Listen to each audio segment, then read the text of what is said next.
Experiencing pain of any kind? Call a timeout and stop by the Healthiest You Chiropractic Center. There, Dr. Max or Dr. Stephanie will provide a top-tier adjustment. Then you'll unwind in their therapy room. Visit their website at www.thychiro.com or call 440-238-3338 and book an appointment today. The Healthiest You Chiropractic Center, keeping Strongsville pain-free since 2013. Looking to get in shape and join a great community? Look no further than CrossFit Strongsville. We offer classes taught by our amazing staff of coaches. If going solo is more your speed, stop in for our open gym hours. Visit our website at CrossFitStrongsville.com to learn more and view our schedule. Visit our new location at 12608 Alameda Drive in Strongsville. Strongsville CrossFit, you're worth it. You deserve to be healthier and happier. Life moves fast, and so do the unexpected moments. At the Cohut Insurance Agency, we've got you covered. Whether it's auto, home, renters, or something else, our goal is simple: to protect what matters most to you while saving you time and money. With personalized service and the power of many trusted carriers, we'll find the right coverage for you at the right price. Peace of mind shouldn't be complicated. Give us a call at 330-542-6400 or shoot us an email at david.cohut@twfg.com. Cohut Insurance Agency, our policy is caring.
Yeah, thank you. I just want to say first, all glory to God. Without him, I am nothing. Power the shove, Neighbor Nation! We will see you on Saturday afternoon! Riley Meister gets the point! Back into left field! Say goodnight to that baseball! This is another one! It's back-to-back jacks for KSU Tuscarawas! point, and it's alive. Hansen pushes it over. Unbelievable. We play on. It's blocked. We're tied. We're tied. Unbelievable. As Jameer Ross chases off the Seagulls out in center field, we are ready to go for game number 2 of our doubleheader today as Tri-C takes on Lorain County Community College. Once again, I am Nathan Smee. Alongside me today, Ragazzo. Ready to go. Game number 2 of the day. Exciting to have an encore performance tonight. Tuesday Night Baseball under the lights. Yeah, absolutely. Tri-C did a great job, especially their offense in game 1, an 11-4 final score. And the Commodores looking to flip the script here in game 2. And looking at that man on the mound today, Caleb Obie, what does he have to do to settle in for the Tops?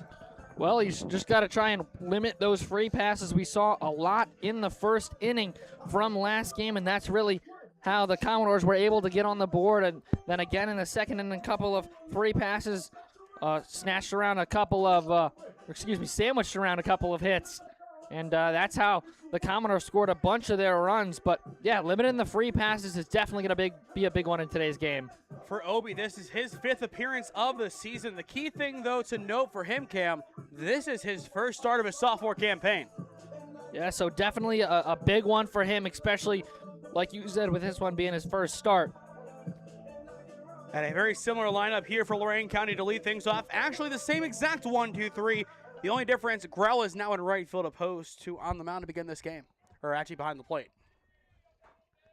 It'll be Brady Eckert doing the catching now for Lorain County in game number 2.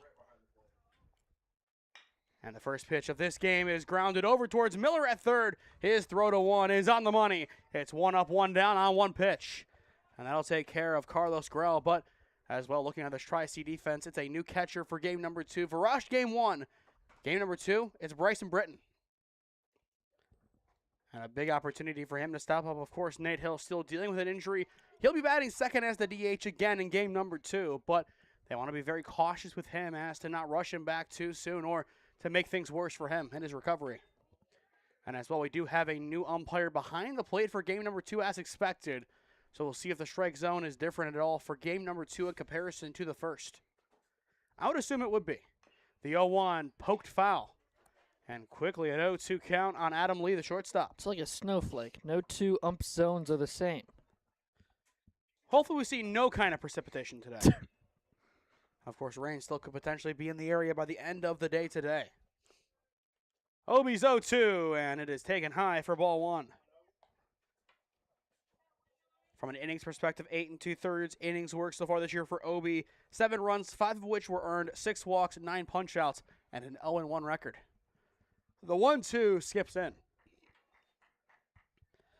Otherwise, defensively, the same exact setup for Tri-C. Gallagher first, Yanman second, Bortnick short, Miller third, Dreger left, Ross center, and Bowles and right, of course, again, your battery, the only changes. Which, again, I kind of think we expected. Varash is not a guy who's played both ends of a doubleheader for Tri-C. And pitching-wise, of course, you're going to have a new arm. Obie's 2-2, runs inside and nearly gets him. Now, the last time I told you the score update, Kellogg was up 6-3. What do you think the score update is now? In the bottom of the third still. I'll ask you here. I'll answer in a second. Here's the payoff pitch, and it's foul. So still the bottom of the third? It is still the bottom of the third. Last time I updated you was the top of the third. Oh. How many outs? 1. Okay, so 15-10. It is 16-3. Okay. Kellogg winning. Payoff pitch, swing and a miss. And actually going to say he got a piece of it, but 16-3 is insane. 16-3, Kellogg winning. 1 out, bases loaded, bottom of the third. I think something went wrong there. I don't know what did, but something did. That's what they say, no bueno. One more payoff pitch. This time it's high for ball 4, and Lee will take his base. And, of course, now for Lorain County, you look to Leo Soneson to do the damage. Absolutely did some big damage back in game 1. In that first inning, had a nice 3-run homer to put his Commodores on top for the first runs of game 1. Trying to do maybe the same thing here in game 2. On top of the top, so to speak. But this is his time to shine. Now 4 home runs on the year and 2 in the last week and a half. The first pitch he sees, an aggressive one from Obi there for strike one. How aggressive do you think he is going to be on the mound here? Probably very. I think you got to go after him. Of course, you do have to deal with that runner over at first and Adam Lee, and they will throw back to him, but not in time. As well, time locally 7:50, so maybe an earlier-ish start than expected for game number 2. We expected anywhere between 7:30 and 8. Obi's 0-1, again attacking right down Broadway. And for Leo Sonesson, this is where you have to get the bat off your shoulders and understand what you did in game number 1. You had 2 extra base hits. Yeah. You have to be aggressive here. You have a runner on, but 1 out. Of course, you don't want a double play ball, but put something in play because you know you can. Throw back to 1, though. Did he get him? Not quite. Close, but not close enough. And the Tri-C dugout thought they had a massive pickoff. I mean, this is a big play if that were to be the case. The 0-2 skips in. But in the hypothetical world, that was out number 2. Then all of a sudden you're talking about 2 outs and 1 strike away from getting your offense ready to go for the bottom of the first. And again, throw back to first. Close again, but not in time. And I know a lot of pitchers, they'll kind of throw away from the runner. Obi, he is throwing directly at him. Yeah. It's basically, hey, Vinny, if you don't get there, he is getting beamed. Yeah. Obi's 1-2. Sonesson, swing and a miss. 2 down. Strikeout number 1 today for Caleb Obi. And for Obi, that is a massive punch out against maybe the best hitter that you will face all evening. So 2 down now for the catcher. Game 1's DH, Brady Eckert. And of course, he played his high school ball not too far away from here at Strongsville High School. And a very good player for them. Throw back again to 1, not in time. But every single time, the throw is right there. Yeah. Pretty much zipped onto him. In the bottom of the first for Tri-C, Ross, Hill, and Gallagher due up. And again, throwback. And again, not in time. How many times is he going to throw over? I get the idea behind 5. it, but ooh. He's already thrown over 4. I think this is where you attack the batter. And he will. Grounder from Eckert, but foul down the left field line. And now I think, and we're kind of talking about it up here, I think we're going to see a pickoff here if Obi continues to work on the same cadence. And realistically, Cam, should he do it? I think he pitches here and then he picks off again. I think he should just, again, focus. Oh, No, he's never going to pick mind. off again, and it's not going to be there. Never mind. How many pickoff attempts is too many pickoff attempts? What we have right now? Here's the 0-1, and Eckert will foul it off down the right side. Again, Cam, the question is posed. It's 0-2. Go after the batter. Can he help himself? It's one of those tough ones where he has to fight the urge not to do it. But I think, again, you have to attack the batter here. You can't get too funky here. You got to just do your thing. And he will at the 0-2, but Eckert sends this one deep to left field, still going back, and it is going to drop at the wall. It's extra bases for Brady Eckert. They will wave Lee home, but in the end, keep him there. An excellent throw in from Nash Dreger keeps Lee at third, but it's a 2-out double for Brady Eckert. Yeah, long fly ball there, especially on a 0-2 count. You can't leave that one leaking out over the plate. And we'll watch it back on the replay. An excellent drive. But again, Nash Dreger, one of the fastest guys out there, and one heck of an arm. What a throw in. Yeah. That saved a run, plain and simple. And now Holtzman a chance to drive in a pair. And he will wave and miss. Of course, did hit a home run back in game number 1. And I think he wants Lightning to strike twice in that department. Obi again settling in for the 0-1, and this time it's blocked by Britton. Blocking is such an underrated part of the game of baseball, but Varash in game 1 and so far Britton in game 2, really no big mistakes in that department. And they have to keep it that way. The 1-1, Holtzman pokes it into right field and down. It's an RBI single for the first baseman, Eckert. He'll be waved home, and he will score.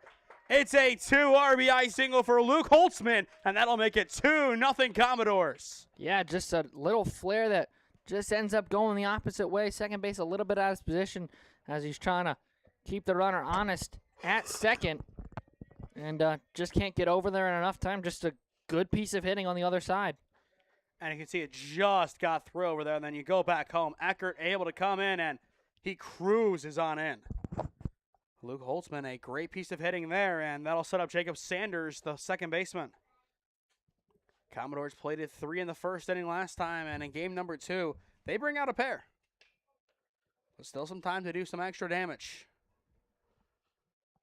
The 1-0 from Sanders, or to Sanders is high, but there for strike 1. I was there. Count 1-1, and you have to think here, you put this ball in play, you're going station to station, not the fastest runner over at first. And that ball, it is going to go off of Britton. This is why we can't say things. Yeah. So that'll put another runner in scoring position, and a huge get for the Commodore offense. Again, you don't have your fastest runner at second base, but somebody who, he could grit them out, and he definitely will. Especially read the down angle. For that time, read the deflection.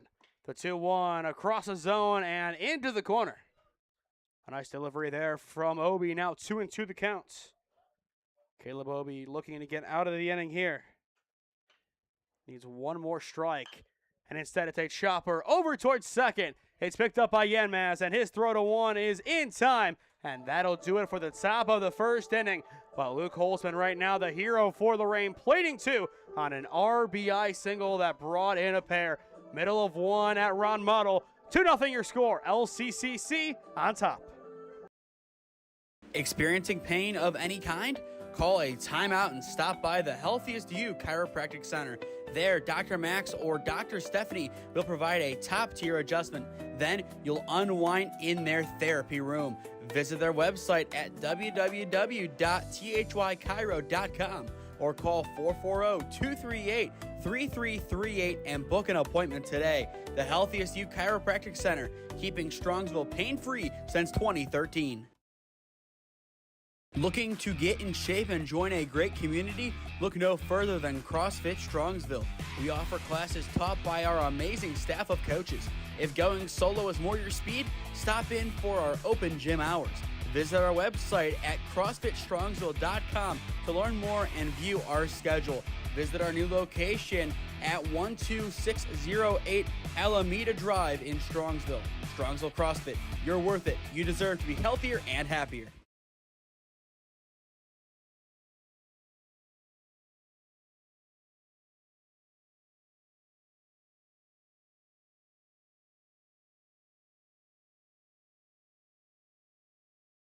Welcome back to Ron Mottl Field. Bottom of 1, 2-0 your score. LCCC on top of Tri-C.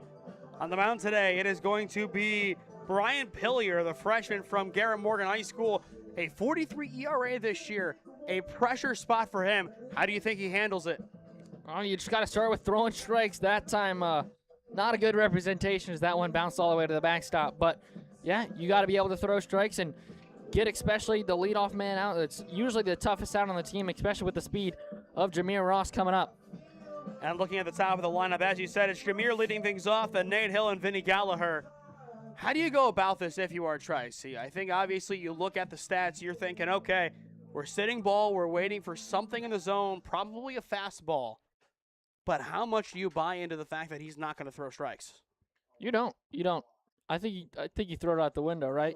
New game, you can all of a sudden you can have a really bad day and you can come in the next day and throw a no-hitter. I mean, that's just the way that baseball is, right? As Manny Acto once put it, the sun will come out again tomorrow.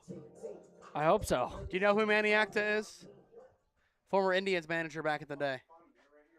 I believe he was fired the next day after saying that quote as well, by the way. Oh.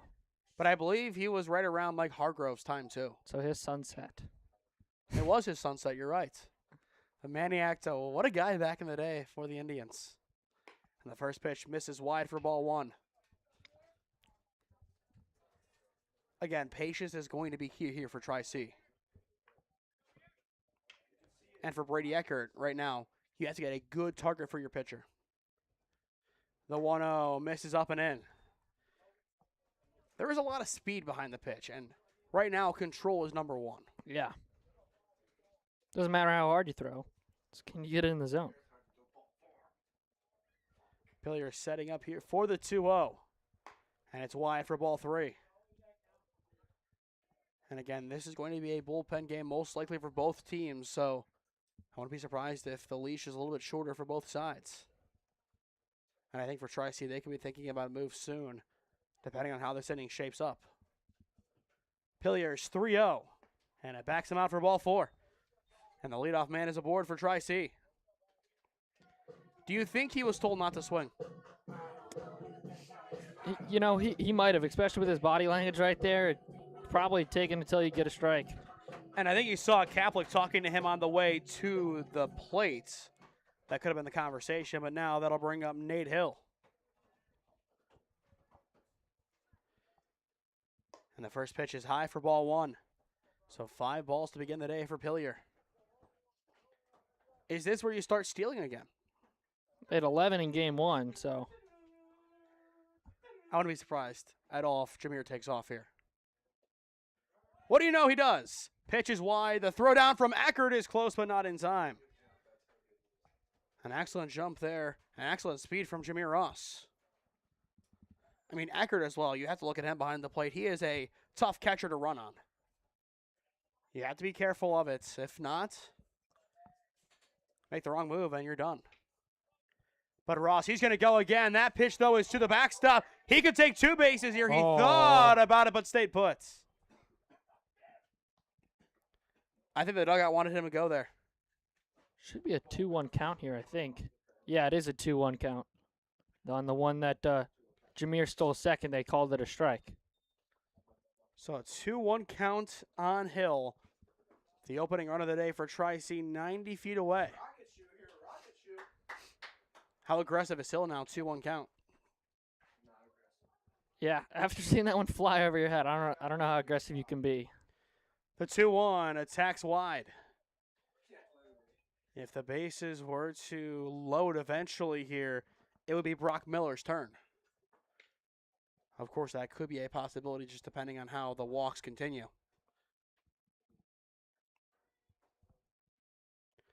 The 3-1's high for ball 4. So that'll put Vinny Gallagher on. And again, is this going to be you take until you see a strike? Probably. I mean, out of 9 pitches he's thrown, one of them is a strike. And quickly a mound visit here. Back-to-back walks. You got to find a strike at some points. But of course, you look at Tri-C, one wrong pitch to them, and all of a sudden you're in a world of pain. Yeah, one wrong pitch, and all of a sudden Tri-C's got the lead. And I think Pillier has to be careful here. And going back to it, how short of a leash does he have? Well, if they're already coming out and giving him a talking to, I mean, 9 pitches in, never a great sign, but yeah, probably a pretty short leash. I don't know if he, the way things keep going, I don't know if he's going to make it at any one. There is some stretching over towards the bullpen, but no concrete action yet. Tying run over at first base for Tri-C in the bottom of the first. And Pillier able to find the zone for strike 1, and it's a balk. Nate Hill. Oh, wait, it's a balk. Whoa. So that will negate the strike and make it 2-1. And that was his best pitch of the day, too. I was laughing because I thought Hill just decided to start jogging randomly to second. I mean, that would have worked out, too, for him. But that pitch no longer matters. So now here's the first pitch of the at-bat, and it's a strike. So even more so, without that balk, you're thinking, okay, 0-2 here. But instead it's 0-1. He's doing kind of a Mike Clevenger where he's rocking both of his feet, so he must have not come fully set last time. And he has to be extremely careful of that, too. You can't have more than one balk in an inning. You really can't have one balk, period, but yeah, he's moving. That time he'll set, but that ball is way wide of Eckert's. And Hill will take a turn but stay at third. But if that rocking continues on the mound, he is going to get called for a few more. Yeah. I mean, I think you kind of had it there perfectly just to see, is he actually going to come set? It's similar to what Kevin Gossman did the other day for the Blue Jays. He kind of has that rock like that, and he got called for one that he didn't agree with, but definitely was. They'll say he's set that time as he delivers the 1-1 and misses. Based on this start, of course, none down. How many runs do you think Tri-C can put up before they pull him? 5. 5's your limit? 2-1 to the dirt for ball 3. Of course, you don't want to pull him too soon. Yeah.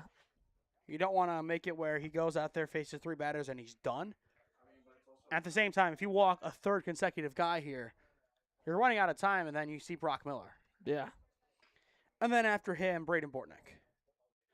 The 3-1, it's in the dirt for ball 4. It is the third consecutive walk to begin the bottom of the first. And Gallagher will gladly take his base. Right now, it's the free passes killing Lorain. And I think we talked about it between games. If Lorain had their pitching for game 1, they could have won. Yeah. Especially with the way their offense is rolling. I mean, you get this team some depth next year, they are going to be a contender. And you go back to that series against Owens, they lost those 3 games by, what did they say, 5 runs combined? You flip a couple of those, you're beating a regional champion. It's just tough where you can't finish the game. The 0-1 bouncing in. And Eckert thought about the back pick. And again, if you're Tri-C, you have to understand this is not the same catcher. This is their main guy behind the plate, and a darn good catcher at that for Strongsville. And you'll have Johnny Payne next year. You'll have that great 1-2 punch. 2 former Mustangs. Well, one's current, but that will be the case then. The 1-1 misses low for ball 2.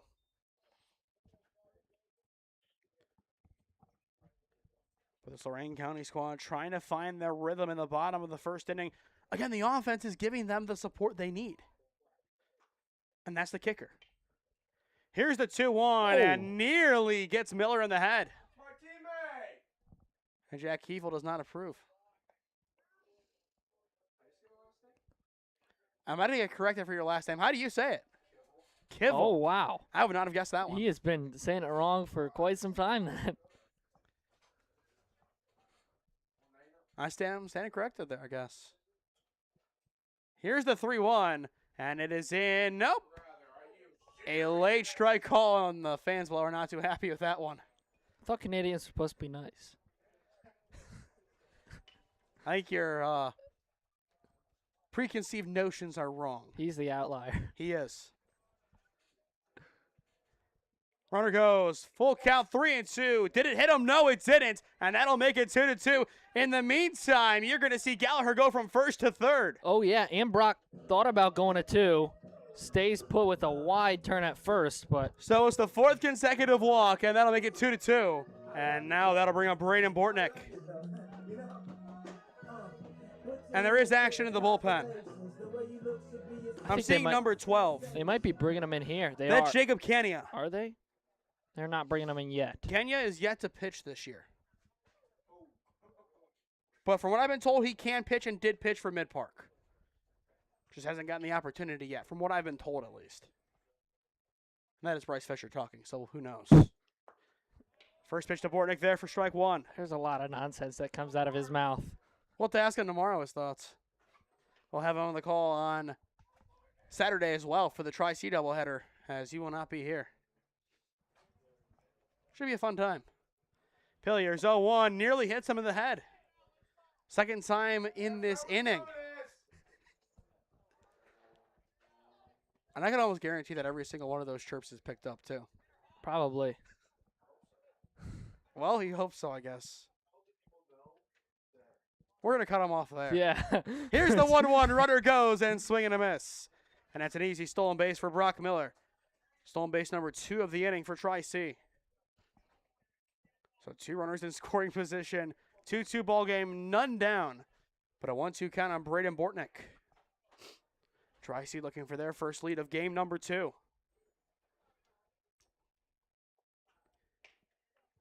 And Pillier misses off the plate. Is this the first 2-strike count he's Yes. had? That's what I was just, yeah. And again, if you didn't have the block, you would have had one there. You'd have had a 0-2. Just shows how important that block is. How game-changing it was. Yeah, let alone even scoring a run. Got even 2 balls, 2 strikes. And Bortnick will swing and miss. It is a drop third. They will throw down to 1. It is in time for out number 1. Pillier able to end the streak of walks, hitting his first strikeout of the day, and that'll bring up Zalen Yanmaz. But how big of a strikeout was that for Pillier, and how much more time did that buy him? Very big, and I definitely bought him another batter, I would say. If he walked him, I might have thinking about pulling him, right? Bases loaded. Tri-C doesn't have a hit yet. And it's still tied 2-2. Instead, 2 runners on, 1 down, but still no hits. That's incredible to think about. And now Yanmaz a good strike, but Lee will catch it over at short for out number 2. The first real hard swing of the day, right to the defense. And now that'll bring up Nash Dreger. Kind of unfair, though, against LCC to have to play against the number 4 hitter in the 7th spot. Yeah. With 2 runners in scoring position, 2, no less. Nash Dreger trying to provide a spark for Tri-C. 2-2 your score in the bottom of the first. And the first pitch is going to miss inside for ball 1. After Dreger returns to Bowles, then Britton. But Dreger, Bowles, and Britton at the bottom. That is not a kind 1, 2, 3. It's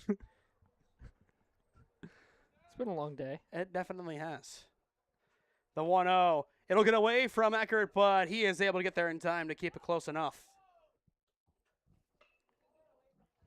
Only positive is my first class tomorrow is canceled. Okay. Well, I get to teach baseball at 8:20 in the morning. I get to go to journalism at 12:30, which is still optional. I would not be there. And then Smash, which I wish was optional. I mean, it technically is. Technically, all your classes are optional. The 2-0 hit. Some of the bases are loaded for Jackson Bowles. And just like that, this is JB's chance. Pillier, will he stay on the mound? The answer is yes. Is that where you would have pulled the plug? Yes. Of course, it's a tough call to want to actually take him out of the game, but at some point you have to make that decision. But in the same sense, who do they got left to pitch? You have to save your arms, and besides, you just played 4 games on Saturday, which that's what makes it so tough to play these midweek games. Unless you have the true D1 pitching depth, you're only going to get so far. Pillier's first pitch will miss for ball 1. And now on Tri-C's end, if you don't score one more time to take a lead, then I think you view it as a failed inning. You still don't have a hit. You need a hit, too. Maybe not. Maybe not. If he doesn't give you anything to hit. Exactly.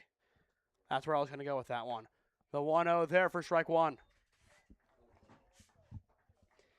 Next inning for Lorain, though, it is Kent, Frame, and Gonzalez, the bottom of their order due up.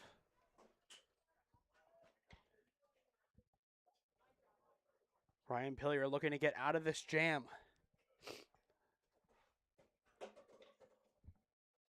A long pause before his 1-1, which Bowles will foul off. So a 2-strike approach here for Jackson Bowles. What are you expecting? Got to stay patient. He's throwing a lot of balls. Can't buy into the junk that he's been throwing. Got to be careful. 1 ball, 2 strikes to count. Jackson Bowles looking to give Tri-C their first lead of game number 2. And on Pillier's end, he looks to get out of the inning. And Bowles, a shot into center field. Gonzalez trying to track it down. He will, and the side is retired. So after a rough start to the inning defensively, Lorain County is able to get out of the frame with the game tied at 2. An impressive response from the defense. Through 1 at Ron Mottl in game number 2. The honors are even at 2. Experiencing pain of any kind? call a timeout and stop by the Healthiest You Chiropractic Center. There, Dr. Max or Dr. Stephanie will provide a top-tier adjustment. Then you'll unwind in their therapy room. Visit their website at www.thychiro.com or call 440-238-3338 and book an appointment today. The Healthiest You Chiropractic Center, keeping Strongsville pain-free since 2013.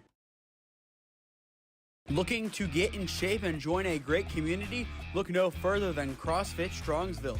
We offer classes taught by our amazing staff of coaches. If going solo is more your speed, stop in for our open gym hours. Visit our website at CrossFitStrongsville.com to learn more and view our schedule. Visit our new location at 12608 Alameda Drive in Strongsville. Strongsville CrossFit, you're worth it. You deserve to be healthier and happier. Life moves fast, and so do the unexpected moments. At the Cohut Insurance Agency, we've got you covered. Whether it's auto, home, renters, or something else, our goal is simple: to protect what matters most to you while saving you time and money. With personalized service and the power of many trusted carriers, we'll find the right coverage for you at the right price. Peace of mind shouldn't be complicated. Give us a call at 330-542-6400 or shoot us an email at david.cohut@twfg.com. Cohut Insurance Agency, our policy is caring.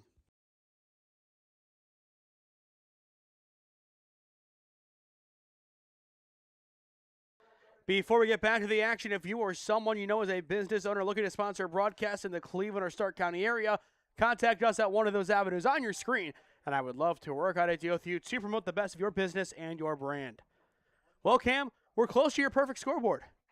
Just missing 2 hits for Tri-C. 2-2 your score, though, through 1, and Frame, a good shot to get things underway, deep to left, but it will be down. Lost it in the dark. And Frame is cruising into third. It is a leadoff triple for Jackson Frame.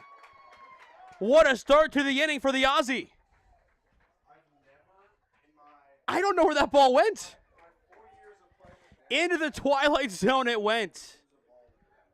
Or rather, that's Frame. Just what a swing. Yeah. And now that'll bring up Kent. But a leadoff triple, that's huge. The first pitch is to the backstop. And just like that, no, they're going to say it's a tip. But nearly the Commodores, just like that, would have taken back the lead. And actually, looking at it, not that we're going to play card looking, but they batted out of order. Are you serious? I mean, you're seeing that too, Cam, right? Right now. Here's the 0-1, swing and foul tip. Because Frame we have ahead of them. 8's at third and 6 is up right now. Is that their card from game 2? Yes, because Frame didn't play in game 1. I mean, that's interesting. Here's the 0-2 from Obi, and it's fouled away. But I was about to say, my book was right that it had 8 first, or 6 first and 8. Yeah. Because you see it on mine. I mean, unless they changed it after the fact, which they easily could have. Yeah. But, I mean, that's huge. I mean, they're going to check it just to make sure the cards are right. But that could be, I mean, how would that work? Just 1 out? They would both be out. Here's the 1-2, and it's in the dirt. I mean, of course, if you're Tri-C, it's worth a check. Yeah. I just assume they changed it after the fact. Yeah. Which is fine. That's legal.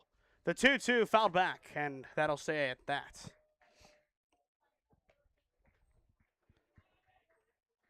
And that's always the nuance of the card, because you look at the mound visit, or not the mound visit, the coaching meeting at the plate.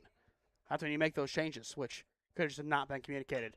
The 2-2, a grounder over towards second and through. It's an RBI single for Kent, and that'll give Lorain County back their lead, make it 3-2 Commodores.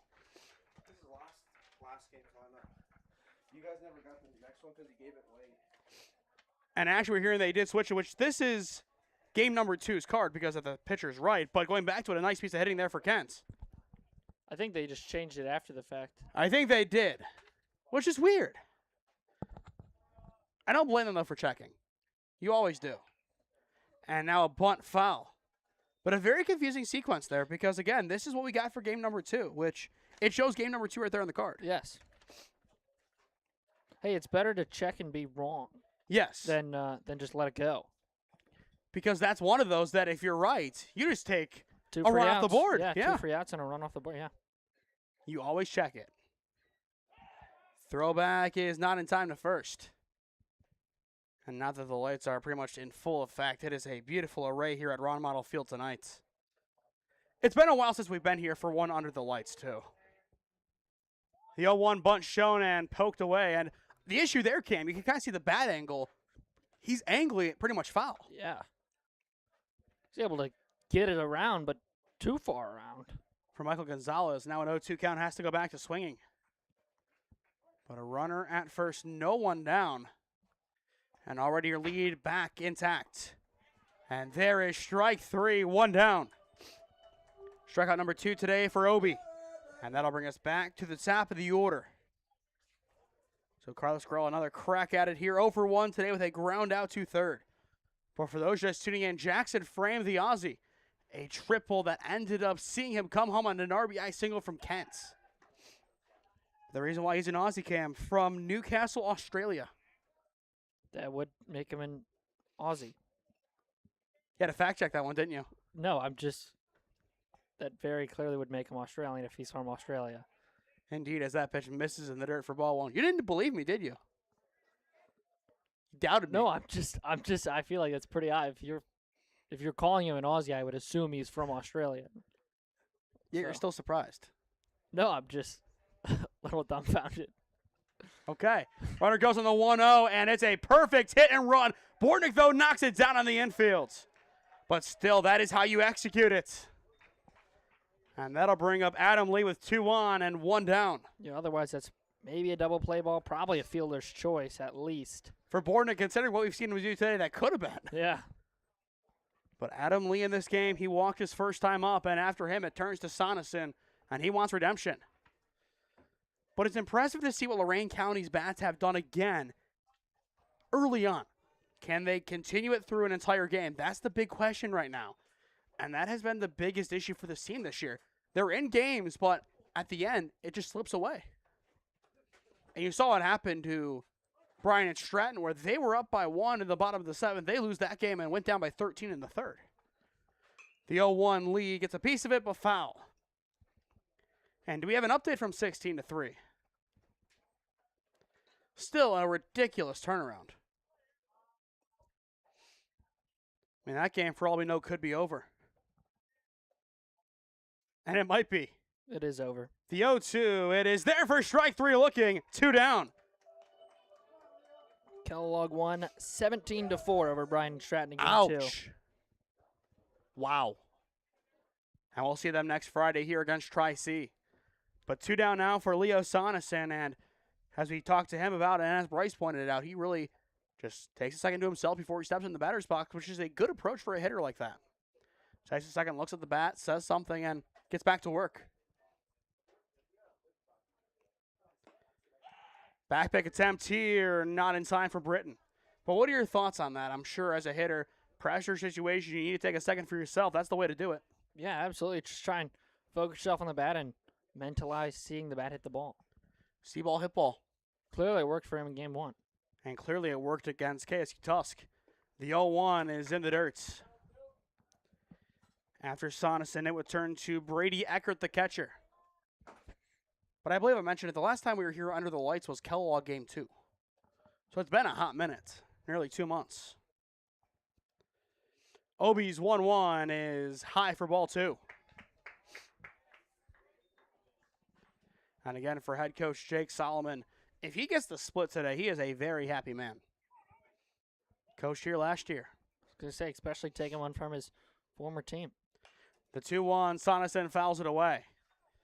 And he has a lot of players that obviously could probably get in this Tri-C lineup. Soneson, one of the main ones. And again, we talked about Soneson's swing and just the way he plays. He is a MAC player in the future, in my opinion. Of course, we'll see what the landscape of those two universities are in 2 years from now. But I would say right now, the basic landscape, you're going to see him go to probably Kent or Akron. Here's a 2-2, and Sonneson fouls it away. Do you agree with that one, or do you have somewhere else that you think he'd land? No, I think, yeah. I think that a good fit for him, at least as of right now. You never know. Things change. Again, 2 years ago, Miami of Ohio basketball is not even on the map, and now all of a sudden they were in March Madness. Again, the 2-2. Sonneson, a grounder, and it's through into left field. They will send the lead runner home. A great throw from Dreger. The play at the plate is not in time. Obi has to back it up. In the end, it will go down as an RBI single for Leo Sonneson. And the Lakewood legend strikes again, make it 4-2 Doors. Yeah, great seeing eye single, just able to poke it on through, and runners never stop going with 2 down. Leo Sonneson's swing is so impressive. Even with 2 strikes, he shortens up the stride. He gets the job done, but what a throw from Dreger. That time just overshot. But it's back-to-back 2 spots for the Commodores. And again, if this offense can keep it going throughout an entire 7-inning game, they'd be in an amazing spot. 6 hits unanswered so far today.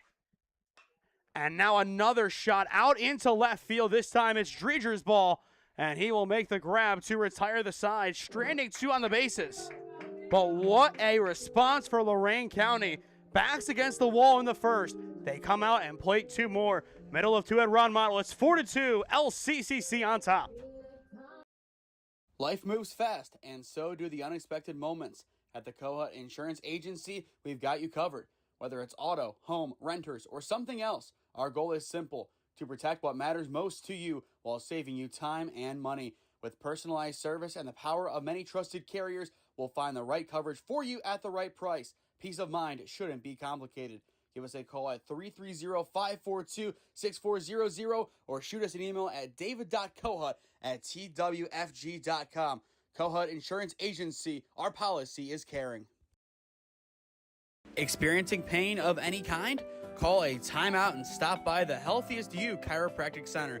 There, Dr. Max or Dr. Stephanie will provide a top-tier adjustment. Then you'll unwind in their therapy room. Visit their website at www.thychiro.com or call 440-238-3338 and book an appointment today. The Healthiest You Chiropractic Center, keeping Strongsville pain-free since 2013.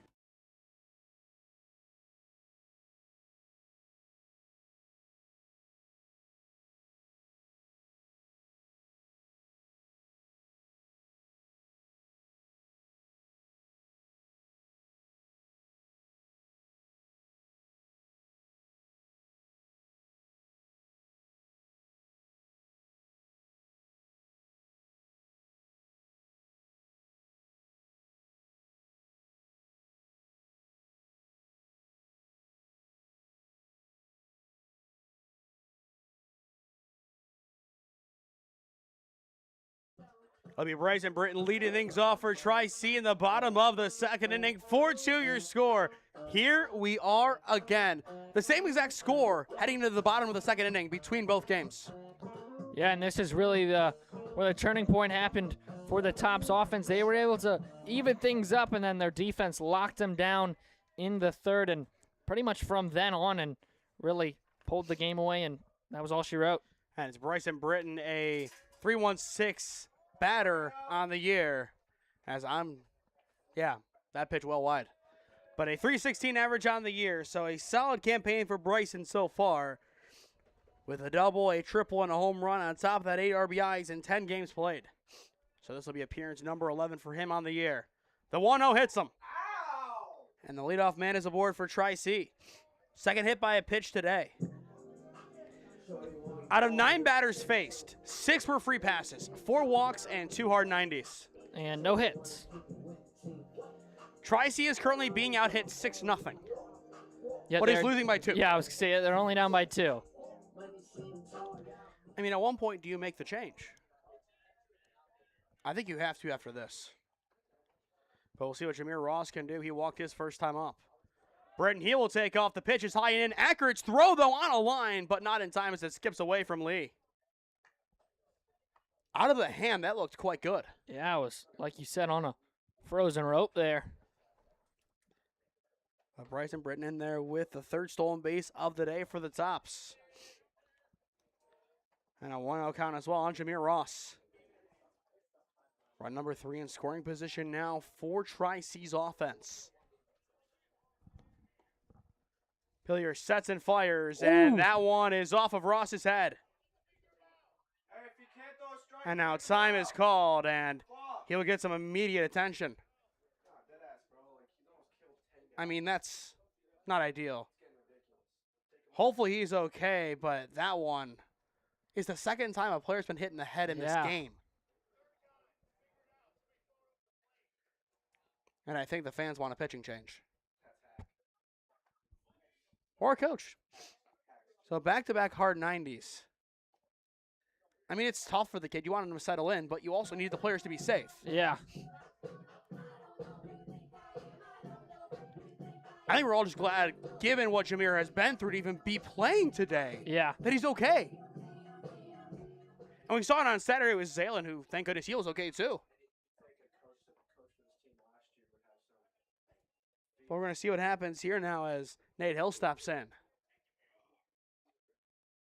that pitch hangs high for ball 1. This has to be the last batter.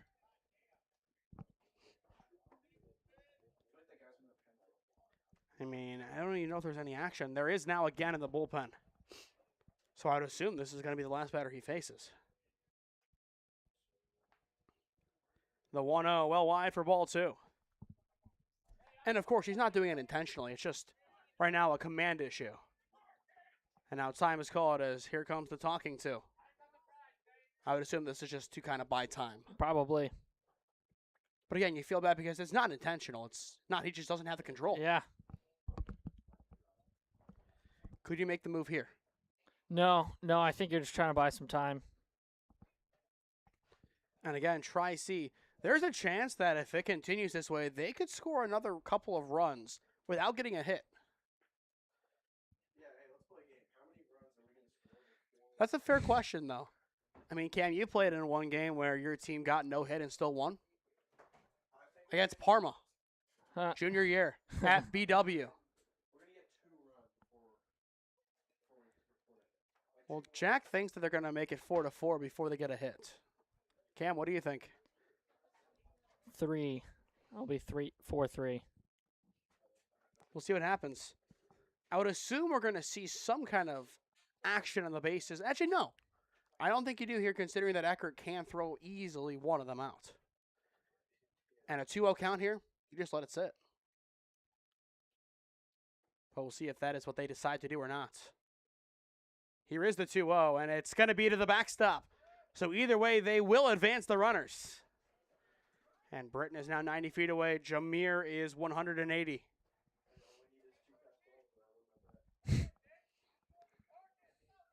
And now Coach Kaplik, he's going to step in and call time. And again, it's crazy to think, looking at it, this is Lorain County's game. They're up by 2. It's just a really, really obscure inning. And is there going to be a new third base coach or something? What just happened? I think Coach is taking himself out of the game. I think he's just really upset. Who's the new third base coach?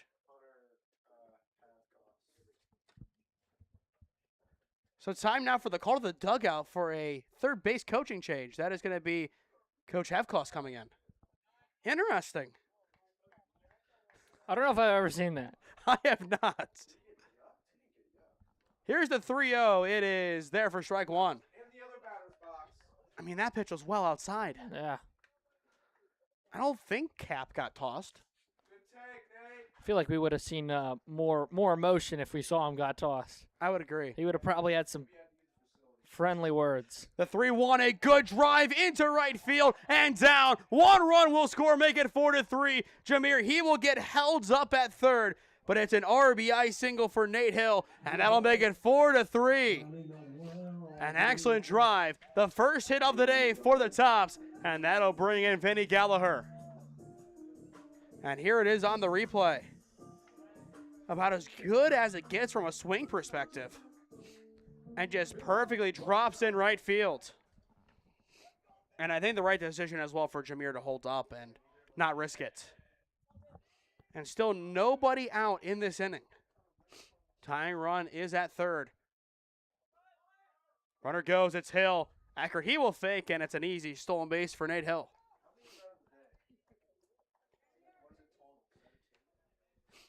And again, he stays in the game. On the day, 15 stolen bases for Tri-C. That's incredible.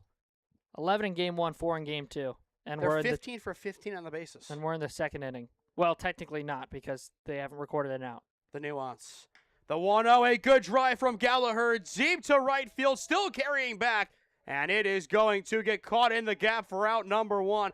A nice job tracking it down, but Ross will tag up and score from third, and that'll tie up the game at 4. Still a good drive from Gallagher. He does his job, and now it is Brock Miller's turn.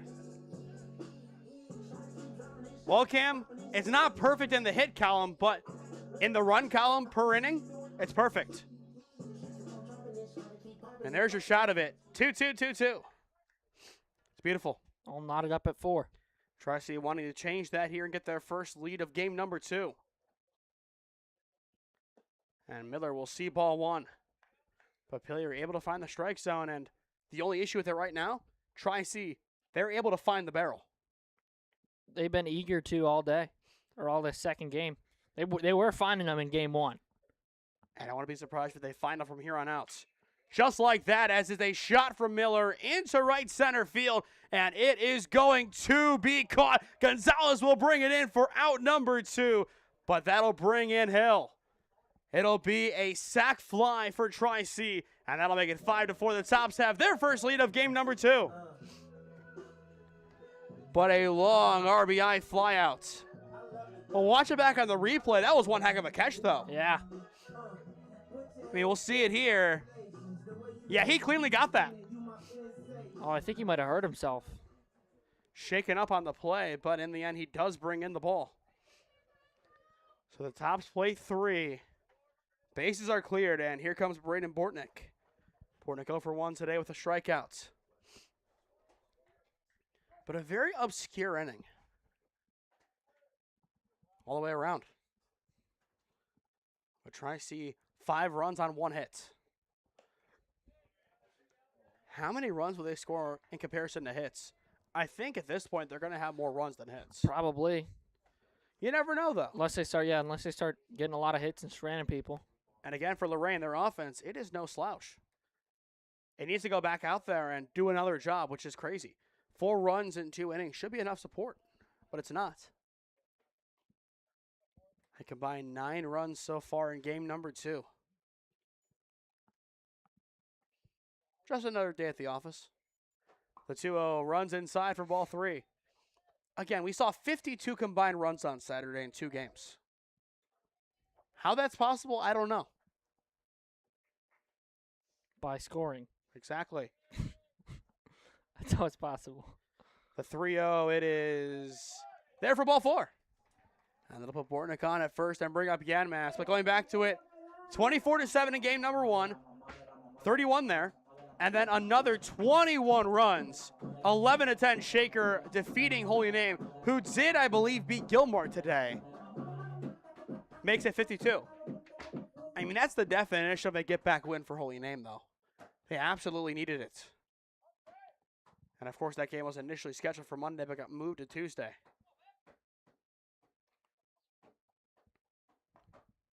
And there it is. 6-0 was your final score. I believe Harry pitched. That makes sense. I think that's why. We'll see if that's the case. Russell Merced and Harry Frank each pitched, and they combined for a shutout. Wow, impressive. That's what the game changer little free thing says. Bortnick will go as this one is skied and out of play.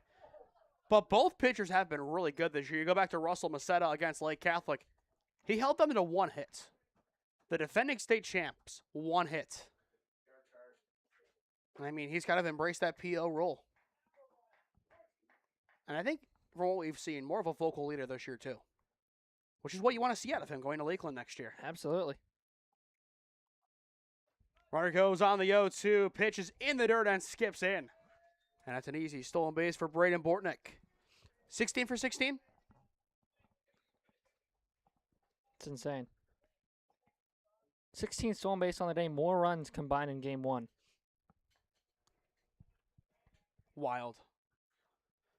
It still just doesn't sound legit. I don't think it ever will.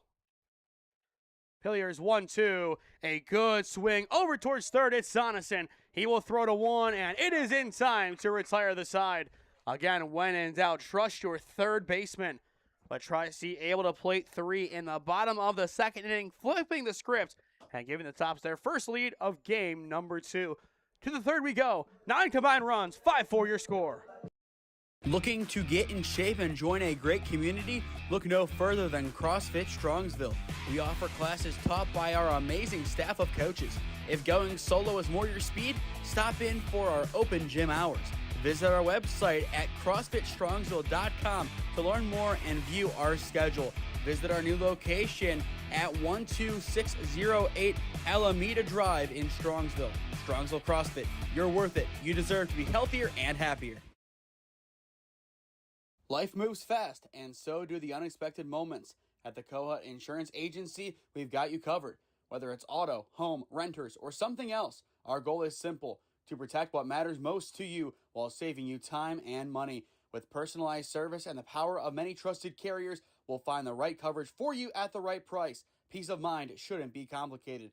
Give us a call at 330-542-6400 or shoot us an email at david.cohut@twfg.com. Cohut Insurance Agency, our policy is caring.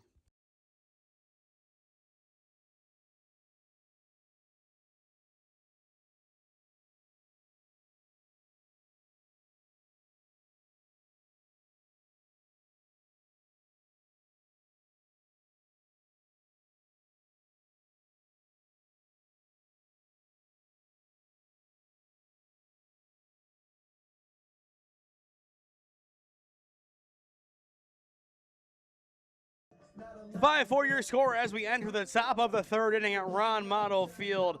Tri-C in a good spot, up by 1 here on the SmeeSports YouTube channel as you are watching college baseball. Again, I am Nathan Smee. Alongside me today, Cam Ragazzo, and I think right now we're waiting on the music. And now time's called. There we go. Jack took a little vacation far away, so we had to make a call to the bullpen up here in the press box. How about it? Never a dull moment here at Tri-C. A good swing there, foul back, 0-1 the counts. It'll be Holtzman, Sanders, and Frame this inning. 5, 6, and 7 due up. And we still have no idea why there was a change at third. Hopefully we'll have answers later. The 0-1 popped up off towards the right side. It's Vinny Gallagher's ball, and he will make the grab for out number 1. Another nice snag there from Vinny. And you talk about a first baseman defensively, Vinny Gallagher is exactly what you want to see. I mean, his talent is through the roof. And again, just a beautiful light fixture here at Ron Mottl Field. Just a nice job with the lights. It's really a nice venue to play at night. It's beautiful in the day, but I feel like this is the beauty of the field. And again, you go back to some great games that we have seen here at night over the years, Cam. It's fun. Yeah, a lot of great night games played at the Mott. And you go back to last year, our last night game was a travel ball game, a 1-0 championship. It was an excellent game. It was Garrett Broadwater, the Charleston commit, on the mound versus Scott DeMarco, the Cincinnati commit. 1-0 on, I believe, a sac fly. But it was the definition of a pitcher's duel. 2 great pitchers, 2 great guys. The 1-1 bunt is shown, and that ball is on the opposite side of the batter. Just a bit inside. I don't think that's where he wanted that one. No. How many times has that happened today? I think it's been happened a few. Count out 2-1 as that time he'll miss it high.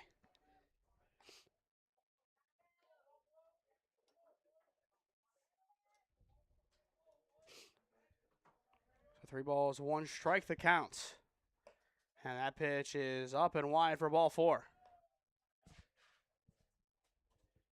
That's actually Gonzalez. And now that'll bring up Jackson Frame. Which is weird because we had him in the 9 spot. And Frame in the 8, who's now up. I'm confused. I don't know. Because this is the right lineup card. We've confirmed that.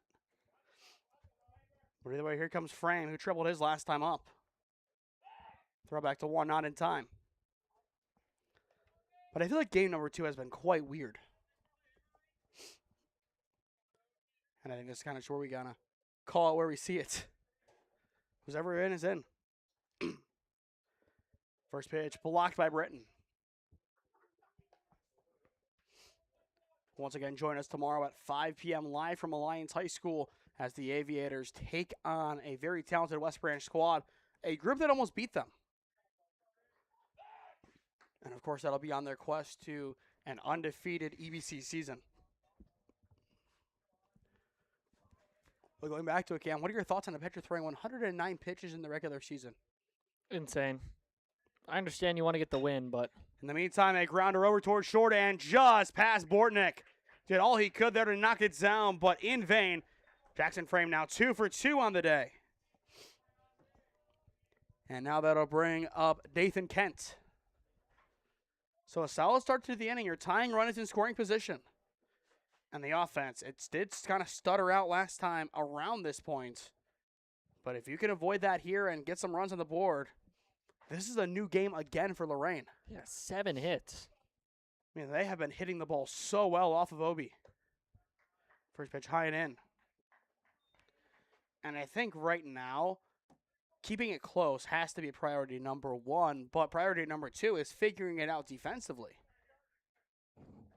You might have to score 10 to win this game on both ends, which is just absurd. And again, as it gets later and later, you're going to see that fatigue settle in.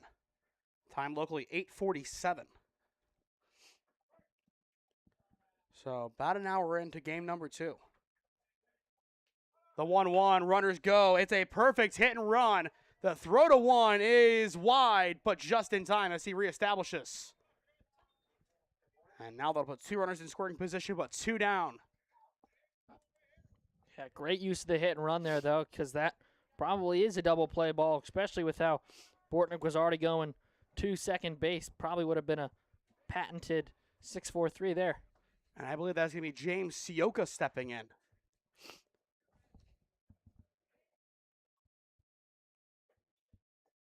So we'll see what happens here. 2 runners on in scoring position, 2 down, and the first pitch, he swings and misses. And I believe after Sioka, we'll see where we go in the order. The 0-1, Sioka, a grounder over towards short. You got to make this play to keep it at 5-4, and they do. The side is retired.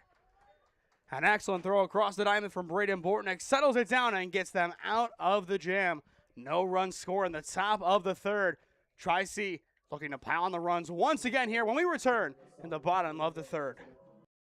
Looking to get in shape and join a great community? Look no further than CrossFit Strongsville. We offer classes taught by our amazing staff of coaches. If going solo is more your speed, stop in for our open gym hours. Visit our website at CrossFitStrongsville.com to learn more and view our schedule.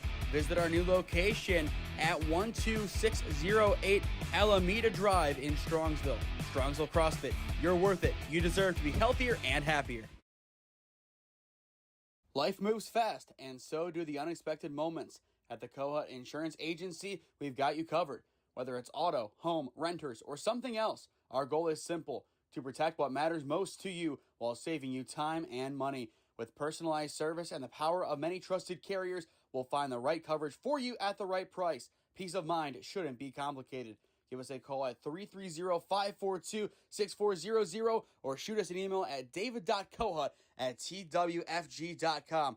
Cohut Insurance Agency, our policy is caring.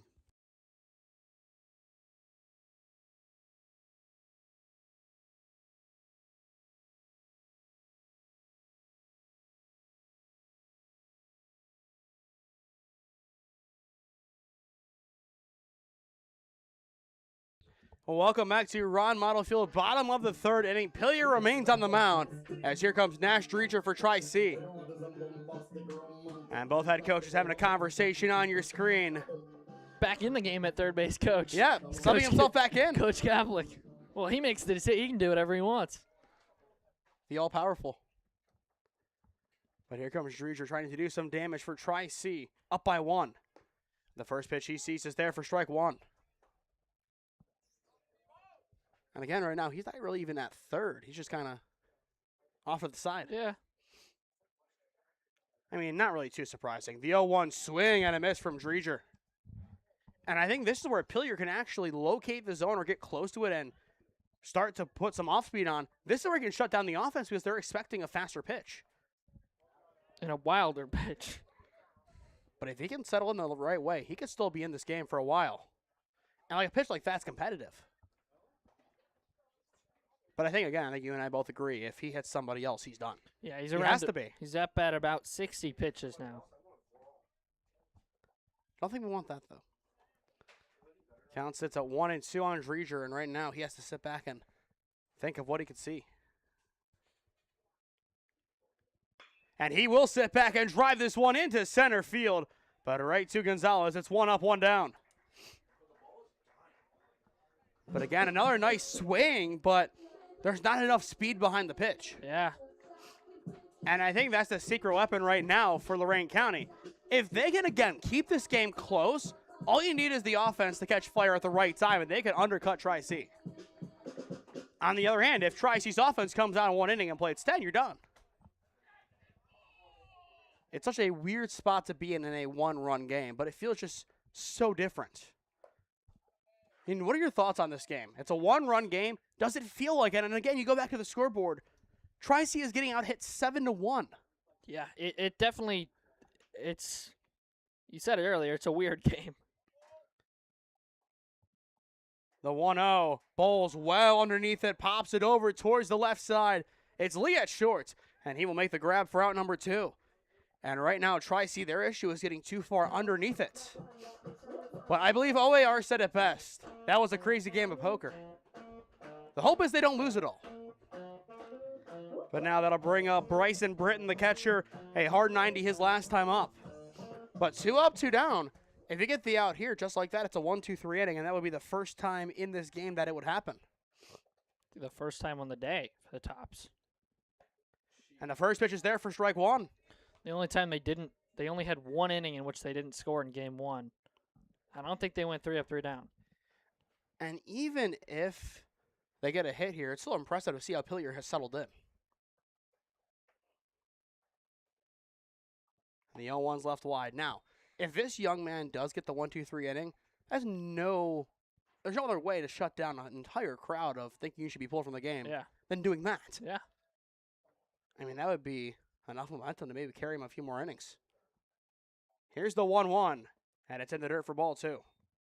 But, of course, has to get there first.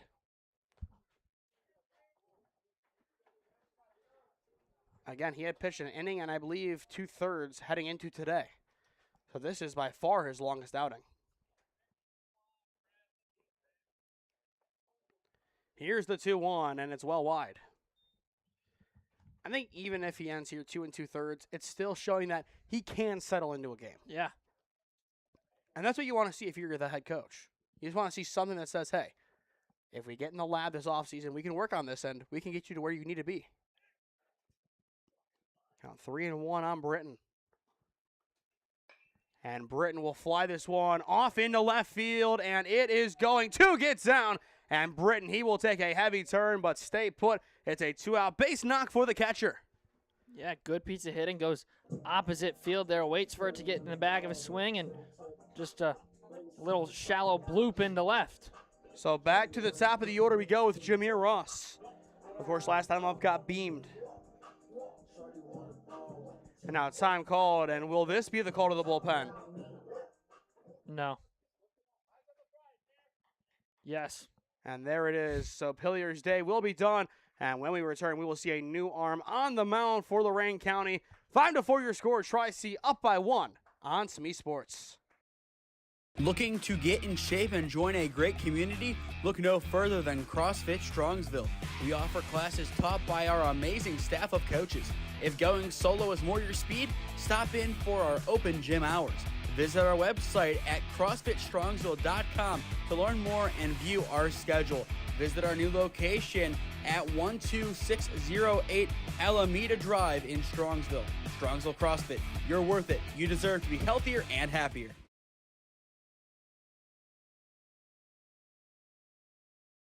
Life moves fast, and so do the unexpected moments. At the Kohut Insurance Agency, we've got you covered.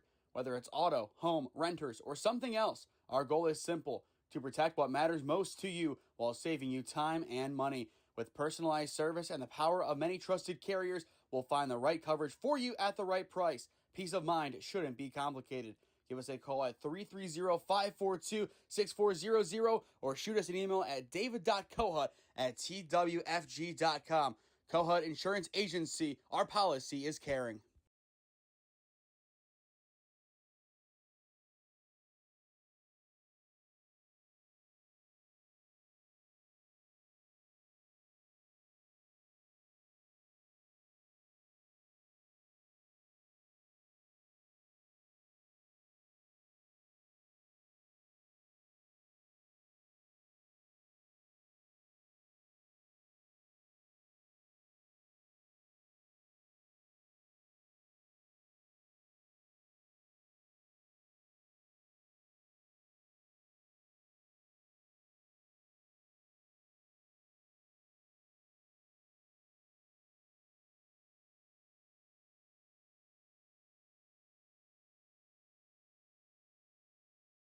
The call to the bullpen has been made by Lorain County. It is going to be Zach Terrell, the freshman for Brookside, on the mound.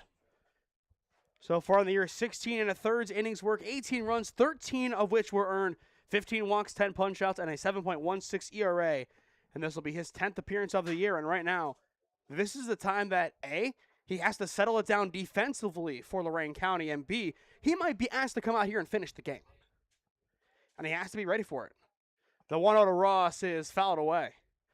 But if Tri-C can keep this game at 5-4, then obviously you need to shut it down defensively. But if you can make it 7-4, 8-4, you're in a better spot. And on the opposite end, Lorain County, you keep it 5-4, and all of a sudden you're looking at your offense one swing away. Yeah. And again, they were in the top of the third, one swing away from getting the job done and tying the game up or getting the lead back. But a 1-2 count on Ross. Runner goes here, and again, it's going to hit Jameer. This time it's on the hands. And I think you kind of see the reaction there. I think they kind of wanted to say that he leaned. He's walked. He's been hit twice. So 3 free passes in this game for Jameer Ross. And now that'll bring up Nate Hill, the DH. An RBI single and a walk so far. So 2 on, 2 down, and again, this is where the damage has to be for Tri-C. He is one of 2 of Tri-C's hits. And this grounder, a pull over towards first, and Holtzman will take it to retire the side. A nice job on the mound by Terrell, settling it down to get out of the third unscathed. To the fourth we go. Lorain County looking for some answers on the offensive end when we return.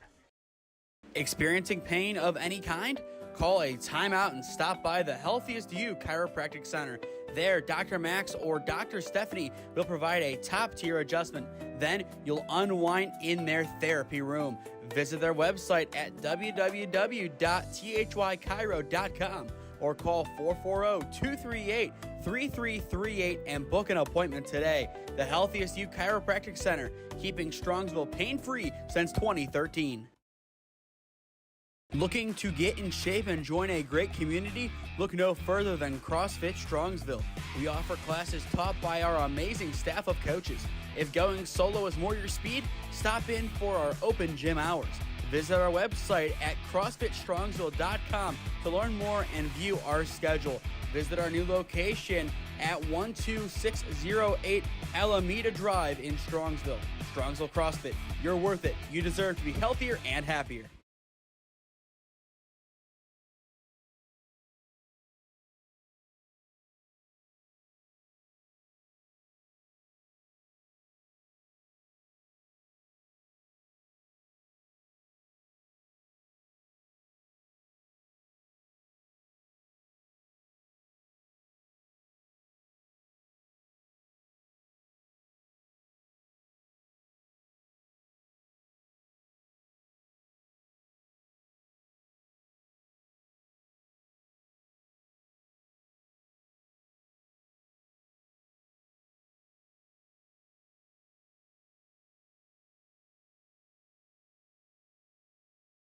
To the top of the fourth inning we go here at Ron Mottl Field. And now here comes Sanders.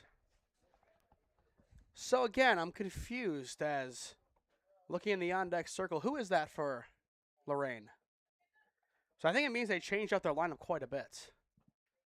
But we'll see what ends up happening here as first pitch is going to miss for ball 1. What does Game Changer have him at? Because it's Lee on the on-deck circle who's the number 2 hitter. So 35. Sanders now in place at in the number 1 spot? Who's 35? 35 is on deck, it says. Yes, because he's in the 2 spot. Because I have 1, 2, and 3 due up, which means Sanders got moved to the top in place of Grell at some point. Either way, we're kind of going through this one as best as we can. The 1-1 is high for ball 2. They might have made a change because of the center fielder. He might have gotten hurt out there. That could be it. But it doesn't explain the order change, which I don't know. Here's the 2-1. It's up and in. I think that's when Sioka came in. So I think Sanders ended up going in for Grell at some point, and that's your change.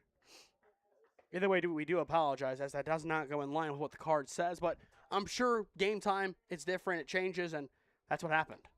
The 3-1 there for strike 1, or strike 2 rather, we're full. But I feel like this game has just been so weird on so many different levels. But a 5-4 game, a very competitive game of baseball. Payoff pitch, backs him out for ball 4, and the leadoff man is on. I mean, that's how you get it started if you're Lorain County. And now Adam Lee will step in. What do you have to do right now if you're Lorain County to get the job done? You just got to battle. You just got to battle. Work those long ABs. Force him to, you've been hitting well. You got 7 hits, right? So you're doing a great job. You just haven't been able to get him over. You're stranded 2 in scoring position last inning. You were just 1 kind of bloop single away from taking the lead. And that's the crazy thing. This is going to go down as one of the crazier games this season, but also could be one of the closer ones, too. And I think if we see Terrell on the mound for Lorain County and he shuts it down, you're going to look at a really close ball game entering the final inning. And for Tri-C, you're still, I would say, playing on borrowed time. You have 2 hits and 5 runs. And again, throwback to 1 not in time. But of course, some of that has the walks in there. But what do you think, Cam? Do the hits really matter right now? I think they do. I mean, they've been able to hit OB, so they just got to keep going here. And that time, it's there for strike 2. So quickly an 0-2 count on Adam Lee. So far today, a walk and a punch out. And in the on-deck circle after him, it is Leo Soneson. A 2-strike count on Lee, and again, the throwback to 1 is not in time. And Obi has been doing this all day. He has been throwing back so many times to first. This is where you attack the batter. And he will. Runner goes in the 0-2, and Lee will smoke it into center field and down for a base knock. Hit number 8 today for the Commodores. It's the shortstop providing. And now that'll set up the big man, Leo Soneson. And you see that confidence strut into the batter's box. What do you think is on his mind right now? He's trying to change this game with 1 swing of the bat. And I think Tri-C, they want to change this game in a different way, as here comes Coach Kaplik. So that could do it today for Obi. We'll see if that is what it is, which I assume it would be. And I believe he is going to make the change. Who do you bring in? I'm not sure. We'll have that answer when we return. The call to the bullpen has been made, it appears. And I believe, yes, here it is. So Obi, he will walk out. And as Lincoln Briggs on the mound when we return, 5-4 your score, but Lorain County in striking distance. Looking to get in shape and join a great community? Look no further than CrossFit Strongsville. We offer classes taught by our amazing staff of coaches. If going solo is more your speed, stop in for our open gym hours. Visit our website at CrossFitStrongsville.com to learn more and view our schedule. Visit our new location at 12608 Alameda Drive in Strongsville. Strongsville CrossFit, you're worth it. You deserve to be healthier and happier.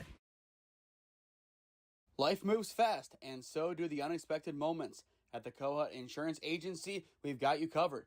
Whether it's auto, home, renters, or something else, our goal is simple: to protect what matters most to you while saving you time and money. With personalized service and the power of many trusted carriers, we'll find the right coverage for you at the right price. Peace of mind shouldn't be complicated. Give us a call at 330-542-6400 or shoot us an email at david.cohut@twfg.com. Cohut Insurance Agency, our policy is caring. Experiencing pain of any kind? Call a timeout and stop by the Healthiest You Chiropractic Center. There, Dr. Max or Dr. Stephanie will provide a top-tier adjustment. Then you'll unwind in their therapy room. Visit their website at www.thychiro.com or call 440-238-3338 and book an appointment today. The Healthiest You Chiropractic Center, keeping Strongsville pain-free since 2013.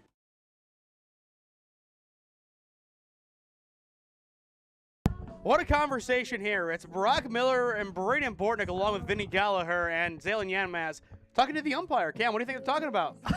I don't know. I don't know. Maybe talking about how this doubleheader has gone so far. Of course, a very obscure second game. 8 hits for Lorain, 2 for Tri-C. Who do you think's winning based on that? Lorain. Yeah. It's Tri-C up by 1, 5-4. A weird game, a weird day at the office, but never a day without nonsense. On the mound now, one of your former teammates in Lincoln, Briggs. Cam, set the table for Briggsy. Yeah, he's definitely got his work cut out for him. He got 2 on, no outs. Tri-C does lead by 1. But, yeah, it's all on Mr. Briggs now with coming in today. Out of Medina High School, the freshman, 9 2/3 innings pitched, 6 runs given up, 3 of them earned, 8 walks, 15 strikeouts, a 2.79 ERA. There's 2 saves in 7 appearances. So it's the battle right now of 2 key bullpen pieces, Terrell for Lorain and Briggs for Tri-C, but Leo Sorensen steps in. Maybe not a battle that we saw all too much, Medina versus Lakewood, but if these 2 teams played, it'd be mano-a-mano. And this is a mano-a-mano sequence for both guys. 2 on, none down. A big chance for Leo Sorensen. And he will take strike 1. A great hitter. My only gripe with him, he usually takes strike 1. I think right now Medina and Lakewood are combined 20-1. Yes, I believe so. And I think Medina's lost at Strongsville's the only loss. The 0-1, Sorensen on it, but fouling it away. But Lakewood's still undefeated. Yeah, 10-0 and 10-1 respectively. Like you said, the But we don't know what happened tonight between those 2 teams. That's true. Potentially. Before tonight's game. Yes. But Sorensen down on the count 0-2, and again, you got to get a better start than taking strike 1. But still a chance to do something with 2 strikes as that pitch is in the dirt. But to his credit, he is a good 2-strike hitter. We saw it earlier today, shortening up his swing, able to put the ball in play and got a nice single for his efforts. And in this game so far, he has 1 for 2, a strikeout and a single. An RBI single to be exact. Briggs is 1-2. It's Sorensen again, fouling it off.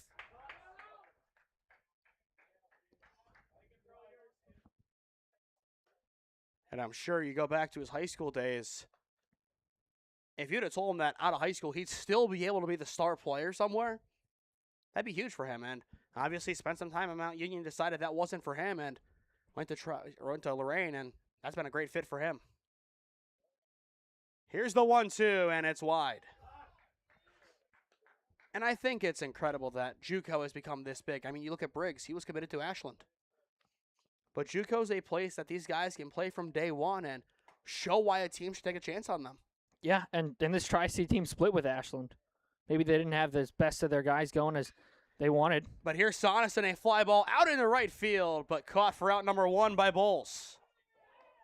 Still a nice swing, but Tri-C, their dugout's loving what Bowles just did there. And to settle down a strong offense like that, it's huge. Yeah. And now that I bring up Brady Eckert, the catcher, as Sorensen, he'll give some words to Eckert. And this is what you want to see from one of your leaders. The next guy up, hey, this is what I'm seeing. This is how you can adjust. That's a leader right there. And I know we've played against Leo. We've covered Leo. That's just who he is as a player. And same with Brady Eckert as that pitch bounces in. A nice pick, though, from Britton. His defense has been outstanding so far. Of course, did make one mistake as the ball went off his glove, but right now, when it matters most, This is where he has to be dialed in, and he is. But a 1-0 count on Brady Eckert, the catcher. And Eckert will wave and miss. Count now 1-1. But 11-20 on the year. Lorain County looking for win number 12. They already beat Owens College, the defending regional champs in Division III this year. And nearly beat them a few more times. The 1-1, it's Eckert getting underneath it, and it will be not playable. And I believe it's off the bleachers. But a good job there from Britton, making sure it's out of play. He saw that one out completely. Count now sits at 1-2, and Eckert just needs to put this ball in play. And you look at the setup, right field on the ground is ideal. Yeah, especially with the big hole over there, as Yemez has to go and cover and keep the runner honest at second. That's the best place to put this ball right now. Of course, the alternative is over the yard, or out of the yard, rather. Swing and a miss, though, instead for out number 2. Briggs wants to put in Britton's glove. And that'll be his first strikeout today. It was funny. Yesterday, we were doing the Minerva-Manchester game. I made a comment, that's about as good as that ball gets. And then Minerva's AD response, over the fence will be better. I did not expect that. I was really taken aback. But now here comes Holtzman. Already one home run on the day, and that came in game number 1. Both 2 down, tying run at second, a key moment. And he will take strike 1. Already 2 RBIs as well in this game. But for Tri-C, this is where they have to settle in and find the third outs. And a lot of it rests on that young man's shoulders. Briggs is 0-1. It's wide. I mean, you've played with him, Cam. Where do you think his head is at? He's just trying to throw strikes. He just can't overthrow. He can't think about it too much. He knows what he's got. He's got to continue to throw strikes. I would agree. The 1-1 fouled back. And that pitch looked way inside. That was kind of a last-second, swing. Yeah. And now he's down to his final strike. Lincoln Briggs, 1 strikeout away. In this instance, 1 strike away from getting out of the inning. Just needs something to go his way. Briggs is 1-2. It is there for strike 3, looking, and the side is retired. Let's go, Ginge! Lincoln Briggs silences the offense. Tri-C gets out of the jam in a big way. 2 punch-outs in a row for Lincoln Briggs. That's how you get it done. Absolutely. Love to see it. As Coach Healy would say, Louisiana Bayou. Yeah. We'll watch it back on the replay. Lincoln Briggs, my goodness, painted it like Picasso on the corner. To the bottom of the 4th we go. Tri-C's offense motivated, energized, needing some runs, up by 1 on SmeeSports. Life moves fast, and so do the unexpected moments. At the Cohut Insurance Agency, we've got you covered. Whether it's auto, home, renters, or something else, our goal is simple: to protect what matters most to you while saving you time and money. With personalized service and the power of many trusted carriers, we'll find the right coverage for you at the right price. Peace of mind shouldn't be complicated. Give us a call at 330-542-6400 or shoot us an email at david.cohut@twfg.com. Cohut Insurance Agency, our policy is caring.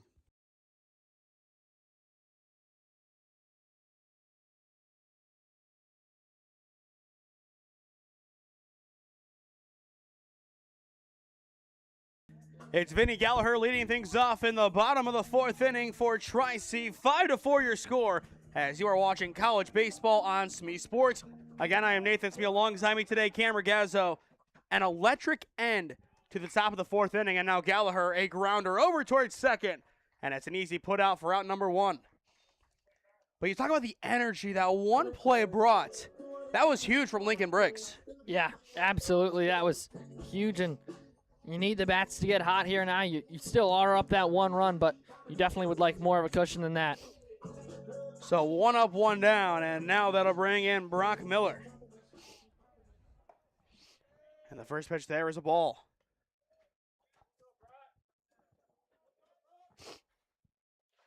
After Miller, it will turn over to Bortnick. And now missing inside. So 2-0 count on Brock Miller, who so far today has walked and has flown out. And now he'll fly this one out towards right field. And it will be caught for out number 2. It's 2 up, 2 down to begin the bottom of the 4th inning. And right now, this is best case scenario for the Commodores, who are keeping this one close. Absolutely, and they're working quickly to try and get out of this inning. And this could become a late inning pitcher's duel between Terrell and Briggs. I would assume both guys, unless we see some craziness happen, will try to see this one out for their respective teams. And if Lorain County has a lead in the bottom of the 7th, it's going to be Leo Soneson time. You'd bring in your closer, and he'd try to find the final 3 outs. Of course, a long way away from that. But a 2-out count here on Bortnick, who so far today has struck out and has walked.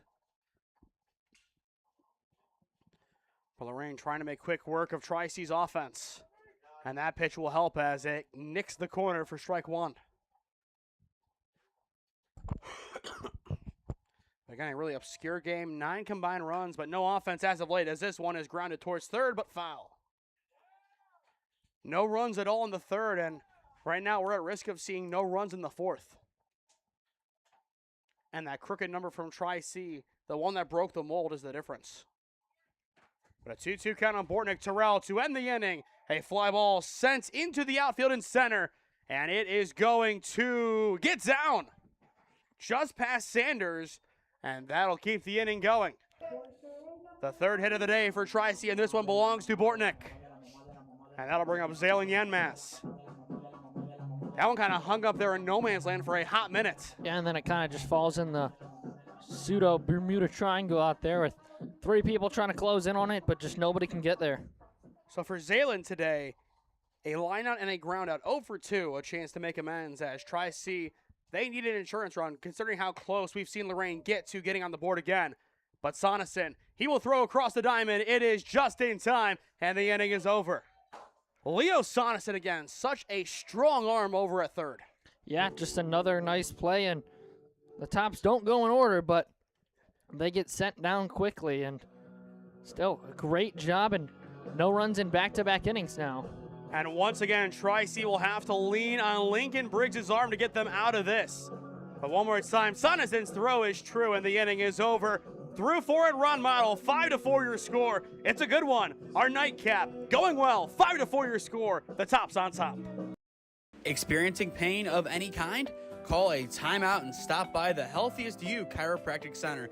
There, Dr. Max or Dr. Stephanie will provide a top-tier adjustment. Then you'll unwind in their therapy room. Visit their website at www.thychiro.com or call 440-238-3338 and book an appointment today. The Healthiest You Chiropractic Center, keeping Strongsville pain-free since 2013. Looking to get in shape and join a great community? Look no further than CrossFit Strongsville. We offer classes taught by our amazing staff of coaches. If going solo is more your speed, stop in for our open gym hours. Visit our website at CrossFitStrongsville.com to learn more and view our schedule. Visit our new location at 12608 Alameda Drive in Strongsville. Strongsville CrossFit, you're worth it. You deserve to be healthier and happier.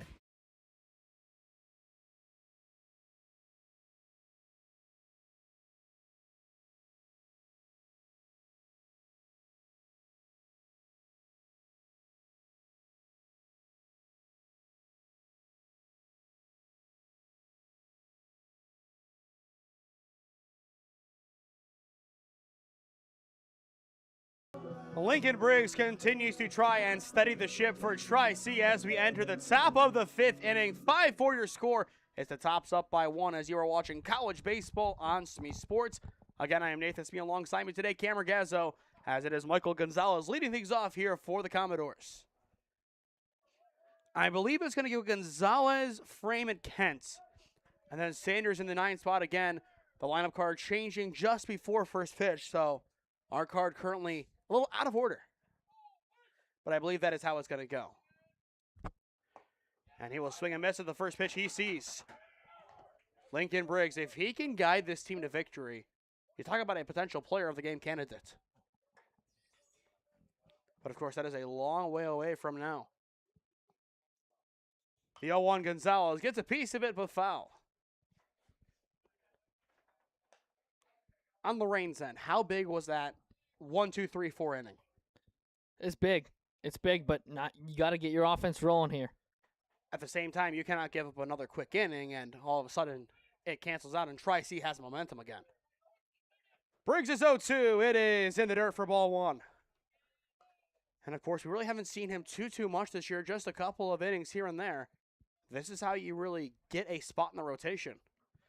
And then from a longevity perspective, get more of it, you can be on the mound longer. Here's the 1-2, and it's left high. But he could be that top-end bullpen arm next year. Yeah, that could be the Mason Wolf replacement, so to speak. Was a pitcher and outfielder in high school. All Ohio for both. Yeah, back when he played, when I played with him, he was mainly pretty much our ace. The 2-2 Gonzalez, a shot out into right center field, and it is going to get down in the gap.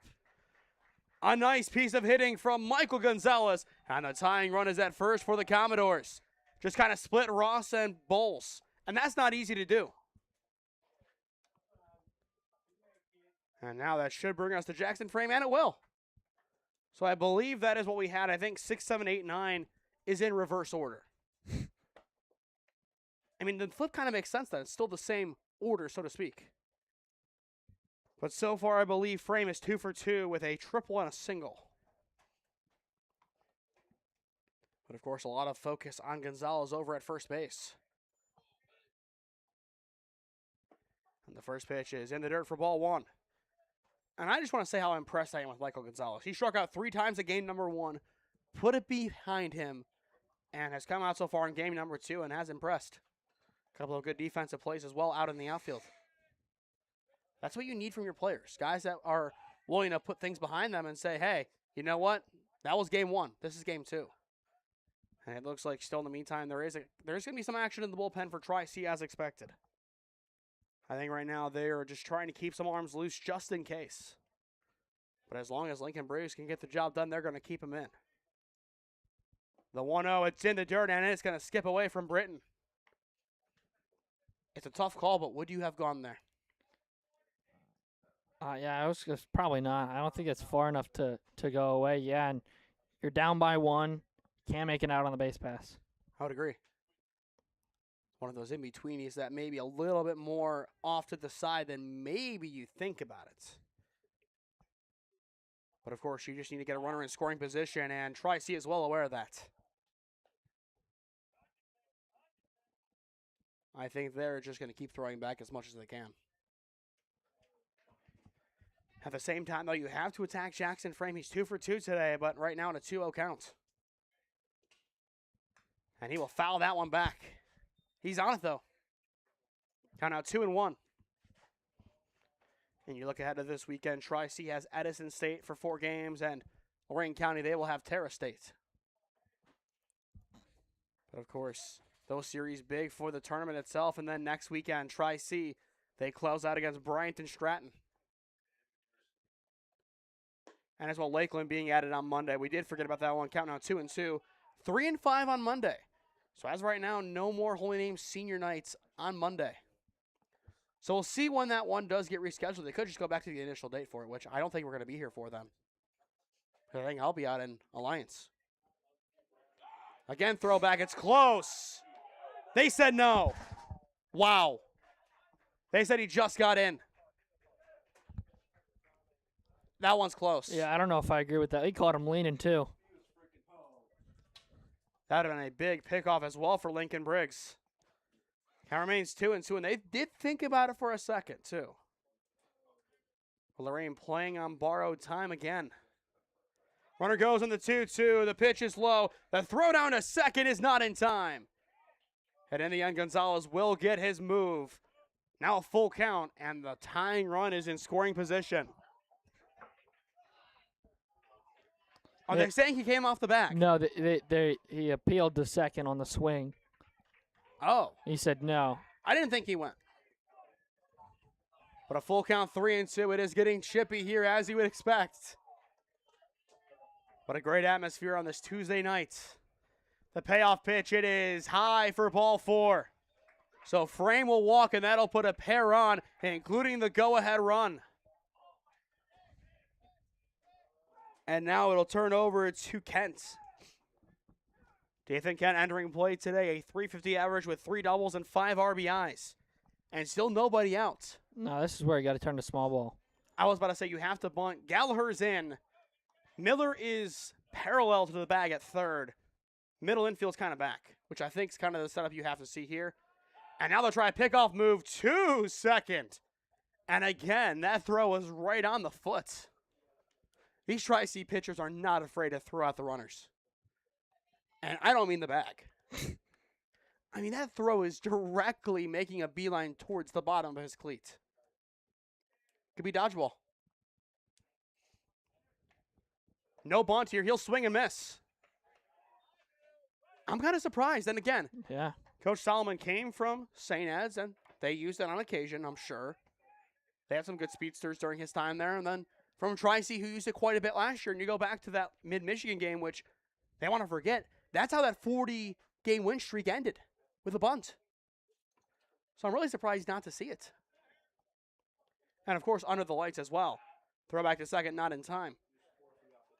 I feel like that's one of those, Cam, that I don't know if they're really going to go back in the memory banks and think about it, but force them to try and remember what happened against Mid-Michigan under the lights. Well, see, do you do it now? Because Yeah. third and both Vinny and Brock are both back. I think you do it here. You kind of have to. We'll see what they opt to do, though. They won't as the pitch is wide. But do you think that would mentally work? If you kind of reset that scenario and just have it happen in a different jersey, the last time you played under the lights this late in the season, it went awry. Because, again, that game was 3.5 hours, 10th inning. It could be mind games. Now the 1-1, it's wide for ball 2. But, Cam, now your thoughts. Yeah. I don't know. I think they were thinking about it, but at least as it's going right now, he's probably looking to swing away here. That time, at least, both Miller and Gallagher were creeping up. And you think about it, Miller was at third base for that game. Here's the 2-1, and that time it's right down Broadway. But it's one of those weird things, and I would be surprised, though, if Tri-C hosts Mid-Michigan again, that you're going to see them bring out the bunt immediately. Because they know it can work. And this is where doing your homework on teams really matters, especially at this level in some really interesting seasons. The 2-2 is wide, and we are full. But this is the nitty-gritty of the season. Next Saturday, for all we know, Tri-C could be playing for a conference title. There's also a chance they have it sealed next Friday. Or if everything goes right, they have it sealed against Lakeland. Payoff pitch, and it is strike 3. There's out number 1, and punch out number 3 today for Lincoln Briggs. And at a big time as well. Yeah, it's a big out.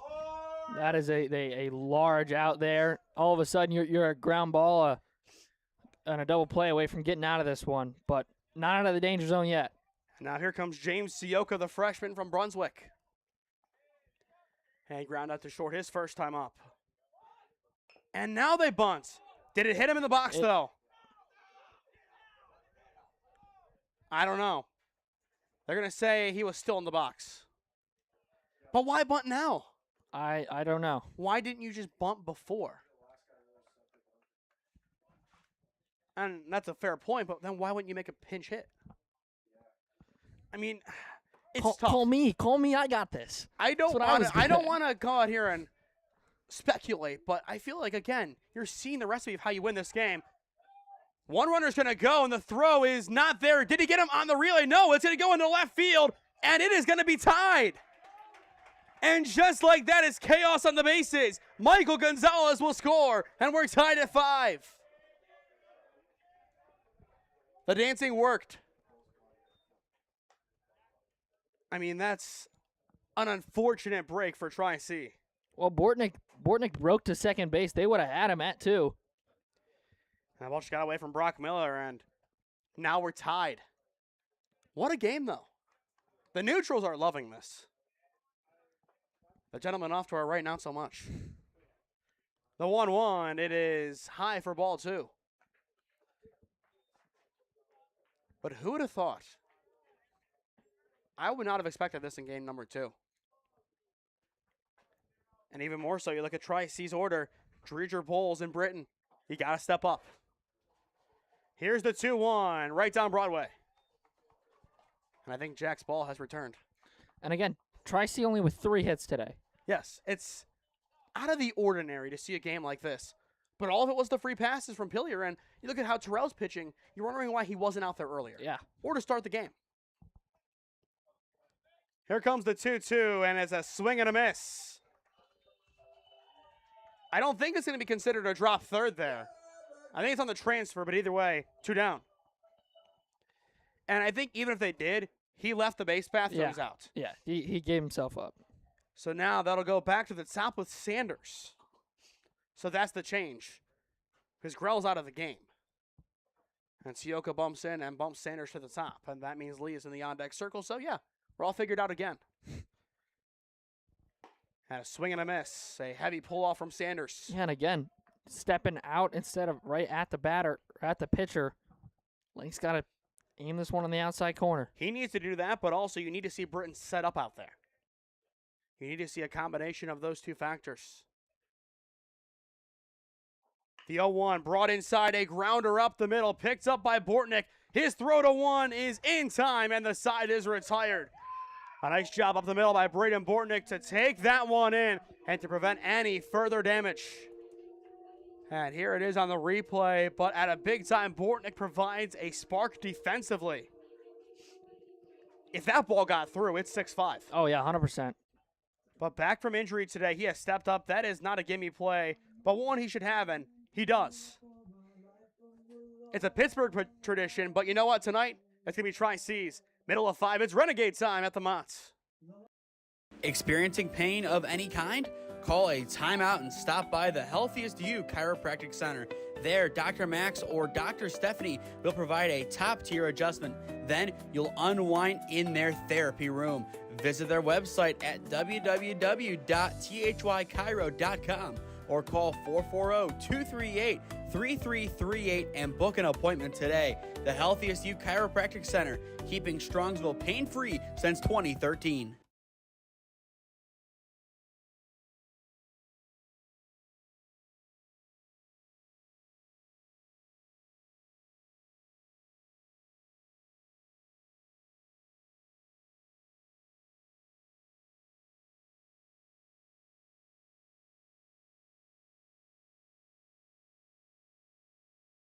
Welcome back to Ron Mottl Field, bottom of the 5th inning.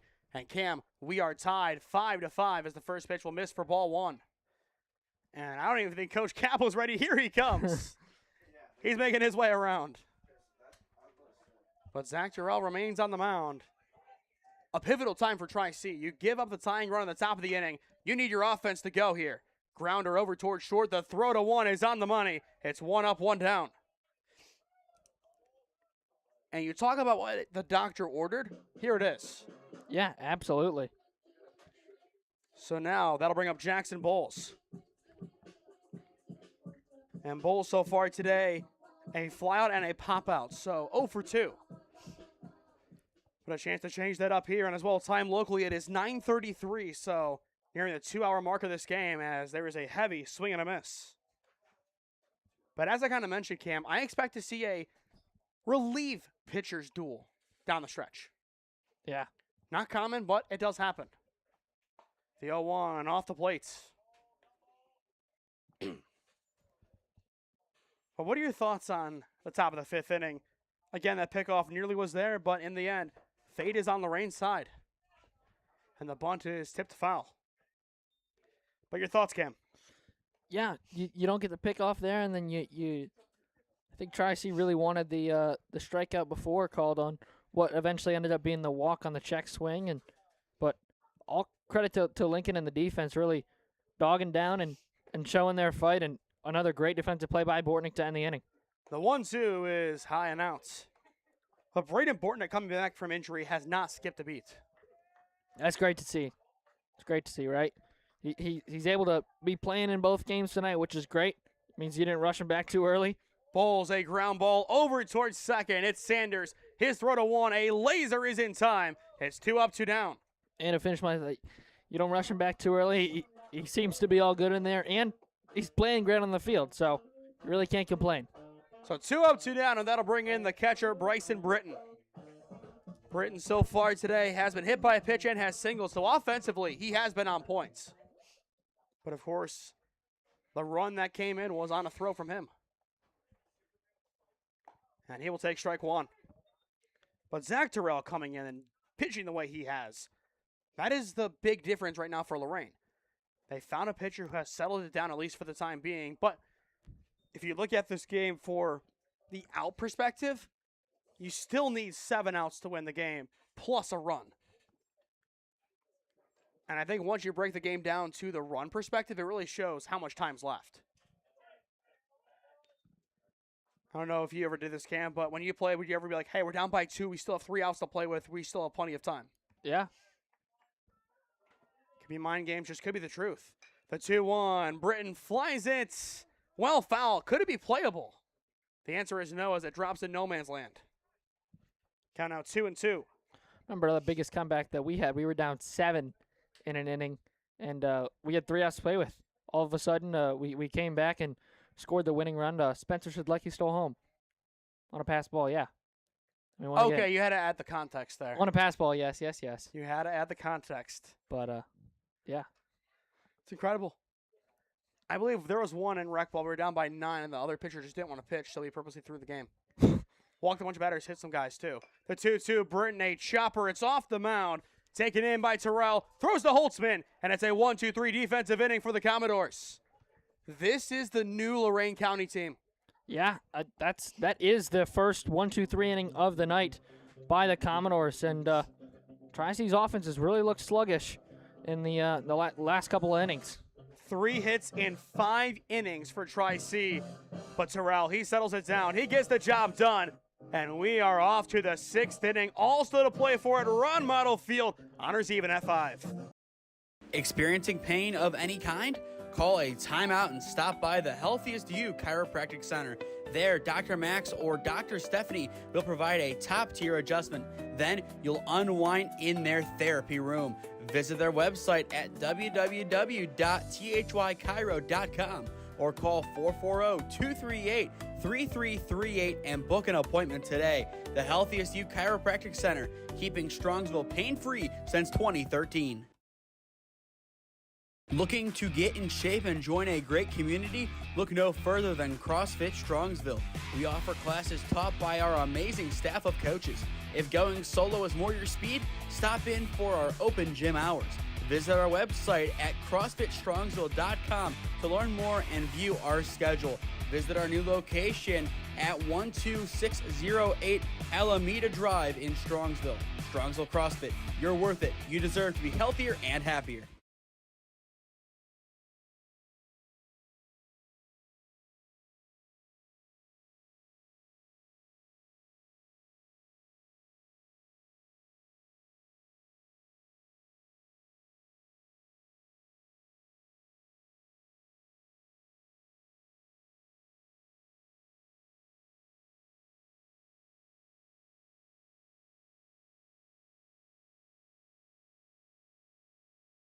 Tri-C has made the call to the bullpen at the top of the 6th inning. It's Mason Wolf now on the mound. And Cam, your thoughts on this move?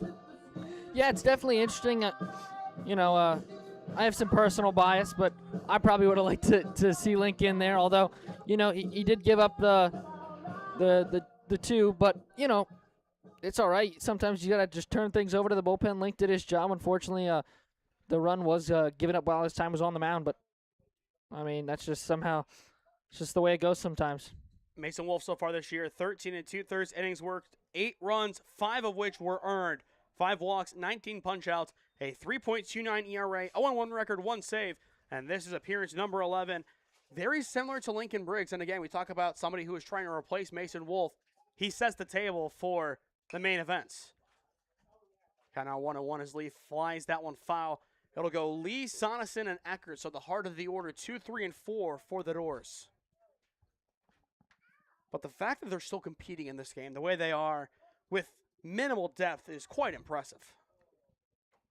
More depth, and this is a different story. The 1-1 lead will take strike 2. But if they can get this win, this is a program-defining one. And I think we've talked about that a few times this season with a couple of different teams, that if you beat this Tri-C group, it's program-defining. The 1-2 from Wolf, it is left high. But how big is it, in your opinion? Yeah, it's huge, especially when you're coming from kind of a lesser-known school, and all of a sudden you're putting together a really good year. If you're able to take one from the tops here, it's a great sign of momentum. The 2-2 runs inside, and we are full. Again, in the on-deck circle, it is Leo Sonesson, so maybe not the guy you want to turn it over to. A lot of pressure on Wolfie to get out number 1 at the plates. And here is his payoff pitch. It's Lee fouling it away. Again, time locally, 9:40 p.m. This is what you expect, though, a long doubleheader. I would assume we will see the 10 o'clock hour at some point in this game. Again, the payoff. It's Lee up the middle and through into center field. It's a leadoff base knock for the shortstop. An excellent piece of hitting from 3-5. He is now 2 for 3 today. Yeah, 10th hit of the day now for the Doors.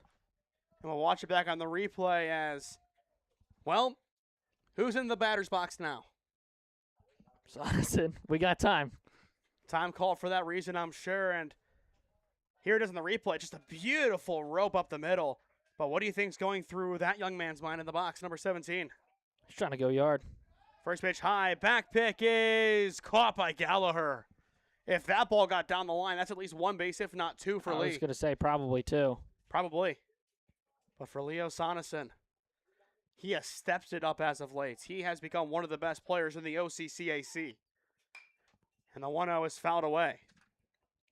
So far, a strikeout, an RBI single, and a flyout. But what I like here, a more aggressive approach. Strike 1 isn't looking. It's a swing. It's a solid foul ball. The more aggressive Leo Sonesson is, the better he is. And even if you get him down to 2 strikes, he is an excellent 2-strike hitter. I would say top 5 in the conference, if not top 3. This time at the chopper over towards third. They will get the out at 2. The relay to 1 is in time. They got him.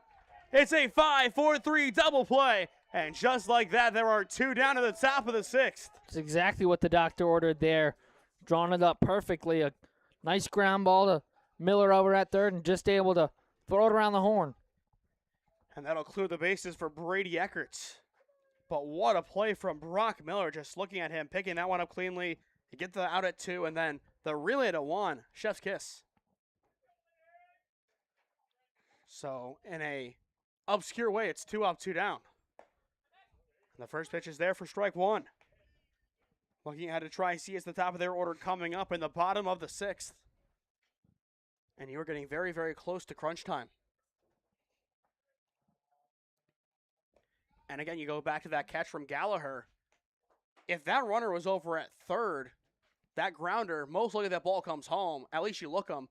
There's 1 down until that runner's there. Yeah. Instead, base is cleared. And a swing and a miss there from Eckerts. That Tri-C dugout, they are ready to get electric again once they are back at the sticks.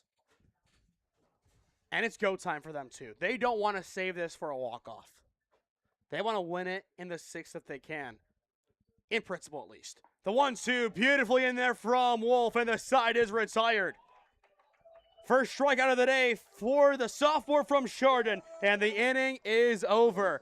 What a result for Mason Wolf. Gives up a leadoff single, but in the end settles in, and his teammates are absolutely loving it. When we return for Tri-C, it's Ross Hill and Gallagher due up at the Mott.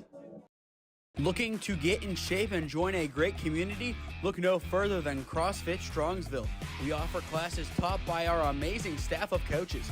If going solo is more your speed, stop in for our open gym hours.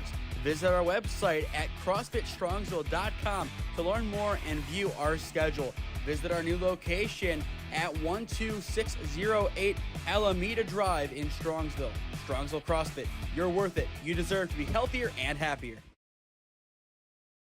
Life moves fast, and so do the unexpected moments. At the Kohut Insurance Agency, we've got you covered. Whether it's auto, home, renters, or something else, our goal is simple: to protect what matters most to you while saving you time and money. With personalized service and the power of many trusted carriers, we'll find the right coverage for you at the right price. Peace of mind shouldn't be complicated. Give us a call at 330-542-6400 or shoot us an email at david.kohut@twfg.com. Cohut Insurance Agency, our policy is caring. Tuesday night baseball, under the lights, in prime time. This is what makes JUCO special. Bottom of the 6th inning, 5 all your score, as you are watching college baseball on SmeeSports. Again, I am Nathan Smee. Alongside me today, Cam Ragazzo. And the first pitch to Jameer Ross misses wide for ball 1. But it's go time for this Tri-C offense. Of course, they would have the bottom of the 7th inning if needed, but this is where you get out here and take a lead.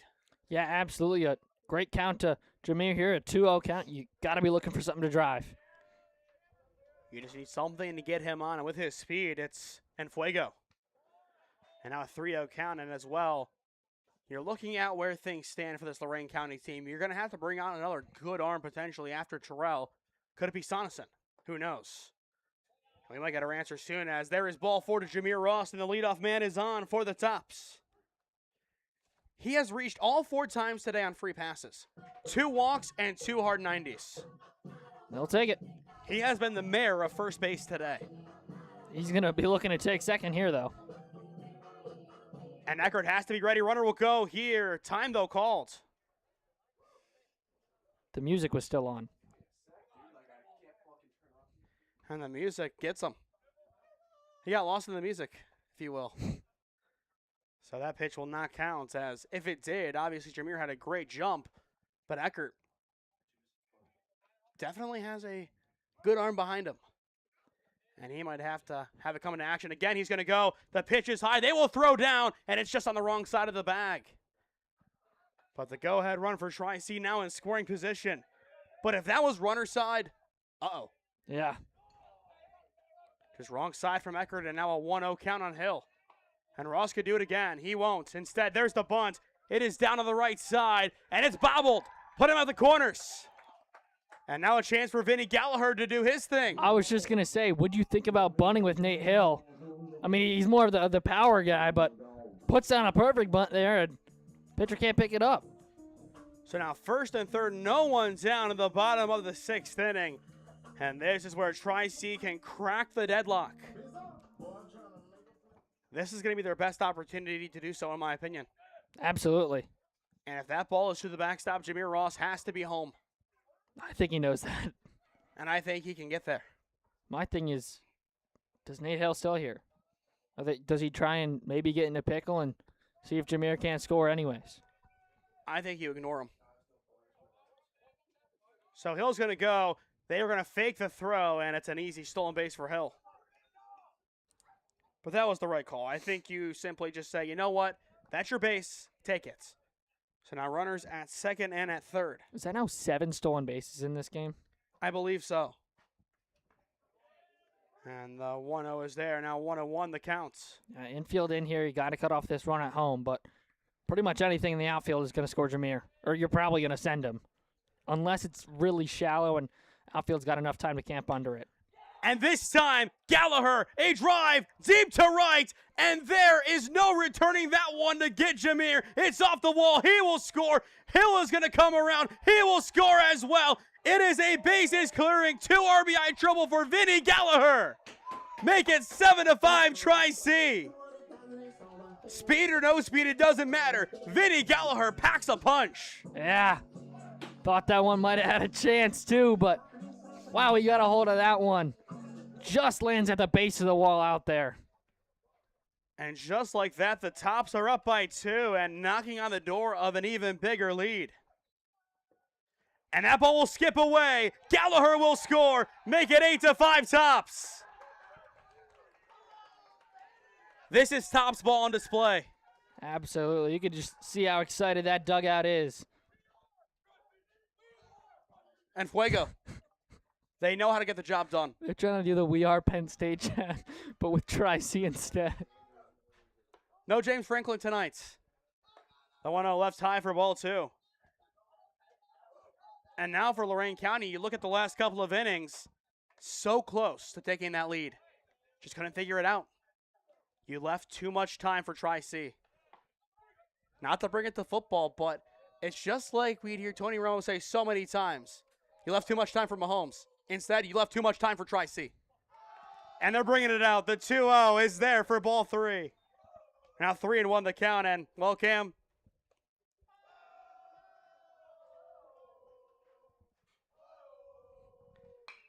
And Miller, a grounder, and it's through into left field. Brock Miller provides a no-out single. And the good times will continue to roll for the Tops. The Seminole chants and the Seminole chop. A great combo. And I'm sure it is going to be blasted if there is a mound visit. Oh, absolutely. And now here comes Braden Bortnick. A single, a walk, and a strikeout so far for him today. And still nobody out this inning. First pitch wide for ball one. But this is where you absolutely blow the lid off it. And we'll see what Tri-C can do in that department. Bunt shown, and it's behind him. And Miller stays put. He should have gone. Yeah. Just second-guessed himself, and by the time he knew he should have went, it's too late. Count out 2-0. But these Tops just trying to, once again, put this game to bed. Bunt pulled back, but still a strike. Now 2-1 the counts. And I think for Tri-C, you're up by 3. This is where you just let them hit away. Build the lead that way. You're at a point where you can hit the ball well. Terrell is frazzled. Take advantage. Miller, he's going to go. That ball is in the dirt, and the throw is cut off by the second baseman before it went into center field. Wow. So Brock Miller with a stolen base, and Tri-C remains perfect. 8 stolen bases in game 2. 19 for 19 today. 11 stolen bases in game 1. That's incredible. Now a 3-1 counts. And it's left high for ball 4. So in the end, his risk really not worth it, as he would have been there anyway. So 2 on now, as here comes Zayla and Yanmas. For Yanmas so far, 0 for 3, but a chance to change it here. Do you call time if I was you're Lorain? going to say, I'm surprised we haven't seen time called. Would it be a pitching change? I don't know if it'd be a pitching changes yet, but I'm just surprised we haven't seen anyone go talk to him on the mound. But a 3 spot for Tri-C as things stand. And still with no outs. This ties now at the top for the best overall offensive inning today in this game, which Tri-C had back in the second. Still no outs, too. Exactly. And that's what makes it so impressive. Yanmaz, he will get the bunt down, and they will simply tag him. And that's an easy play. So now 2 runners in scoring position, 1 down. A little loud out there, though. Little comments being made, and now here comes Nash Dreger. Yeah, things are getting chippy here. I'm not surprised. And now Coach Cap, he is going to go and have a word with his hitter. What do you think this is? I think he might have just been giving time for Brock to tie his shoe. Could be. But also in the same sense, yeah, you're telling him, hey, let's get a couple more insurance runs here. Played at least a few more. You're up by 3. You're still down by 4 in the hit column.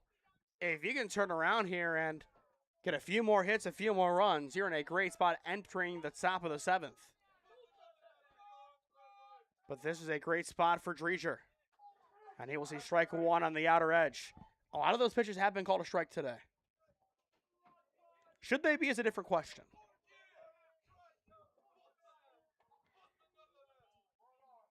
The 0-1 bounces in. The dugout is having fun. Maybe too much fun. Yeah. At 9:54, they are a lively bunch of college students. The 1-1 left high for ball 2, and I'll tell you what, Cam, I believe on both of our ends, if we weren't here, they're livelier than we would be at 9:54 on a school night. Yeah, I got finals to work on. I don't know about them. I got sleep. The 2-1, a take for strike 2 on the top of the zone. Again, shout out Professor Armeni for canceling accounting tomorrow. No 10 a.m. class. Hell nap time. The 2-2 off the plate, and we are full. In the on-deck circle, after Dreger, it is Jackson Bowles. Do you call a mound visit here after this pitch? I would. It's a ball. Yeah. Here's the payoff pitch. It's Dreger down the left field line and fair. It is making a beeline to the corner. 1 run will score, 2 runs score, and Dreger cruises into second base. It's a 2 RBI double for the Canadian. Make it 10-5 Tri-C. A 5 spot in the bottom of the 6th inning. And again, Cam, you cannot leave this much time for the Tri-C offense. Yeah. They know how to make it hurt.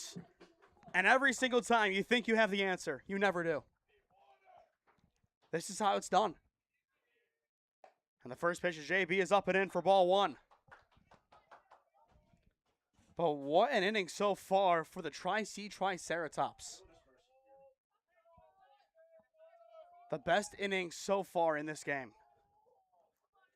The 1-0 wide for ball 2. And there's your scoreboard. 1 inning changing the game. In a third of an inning, Tri-C has matched the offensive output in game number 2 of Lorain. To put it in perspective. The 2-0 bounces in for ball 3. And oh, by the way, they scored 4 in game 1. So, to put it in that perspective, today in 1 game you've outscored them in 2, and you outscored them in both games individually in 1 inning. 3 balls, no strikes. And Bowles will walk on straight pitches as well. You got to call time here, right? It's Bryson Britton stepping in the batter's box. Do we see it? And I think they want to make a pitching change here. Not yet. I don't think the arm's ready. I think that's all it is. Their arm is just not ready. Or maybe they're now sending somebody out there. That is Kanya again going to the pen. First pitch to Britton there for strike 1. And I think somebody was proven incorrect in the dugouts.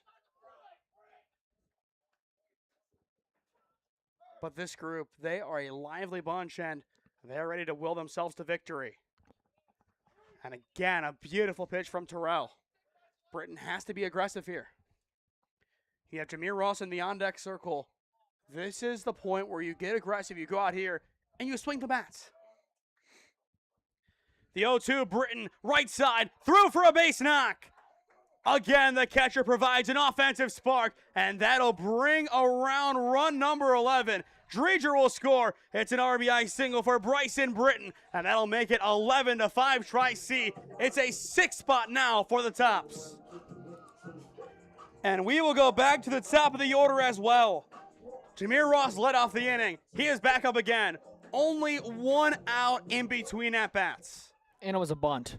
Yes. It was a sacrifice bunt. A productive out. Tri-C absolutely cruising right now. Britton will take off with runners at the corners. Eckert will fake his throw. And just like that, Tri-C has stolen 20 bases on 20 attempts in 2 games. When's the last time you've seen something like this? I have no idea. I'm impressed. Here's the 0-1 to Ross, and it is there for strike 2. But credit to Tri-C, at least as of late, they have been hitting quite well on the 2 strike counts. Ross trying to keep that going here. There's still no mound visits this inning. Kind of surprised to see that. Here's the 0-2. Ross, a drive deep to left field, still going back, and that one is just off the wall. 1 run will score. Britton cruising around. They will send him home as well, and he comes across. It's a 2 RBI double for Jameer Ross. He lets them know it's 13-5 Tri-C. And he nearly sent that one into the moon over Parma tonight. He just barely didn't get enough on it, but still one heck of a hit. I'm so surprised that we haven't seen him out visit. And now here comes Nate Hill. Tri-C still 1 less hit than Lorain. They now have 9. And Nate Hill a drive, but fouled down the right field line. Still 1 down. And just to put it out there, Nate Hill is the run rule inducing run. I was just going to say, if Nate Hill hits us 1 yard, we're done early. Which is just, again, unbelievable. The 0-1 on the corner connects. But Lorain right now needs an 8 spot to tie. And they have the chance to take the lead in the top of the inning. It just slipped away at the wrong time. Terrell's 0-2. Hill swing and a miss. 2 down. Strikeout number 1 today for Terrell. And that'll bring up Vinny Gallagher, who brought in 2 on a triple his last time up. But an 8 spot for the Tri-C offense out of nowhere. Is this what you expected? No. I don't think anybody did. So Vinny Gallagher, already won player of the game in the last game. And 3 RBIs here in this one. I believe he had 4 maybe last game. I'm going to check that one because I want to make sure that's right. Yes, he had 4. So 7 RBIs today for Vinny Gallagher in 2 games. That's quite impressive. And in 28 games, he had 28 RBIs. So in 30, 35. First team OCCAC honors incoming. The 1-1, Gallagher, a drive into left center field, and it is going to get down to the gap for extra bases. Jameer Ross is going to score, and Gallagher will stand at second. RBI number 8 today. Make it 14-5 Tri-C, and Gallagher is having himself a 2 games. Wow.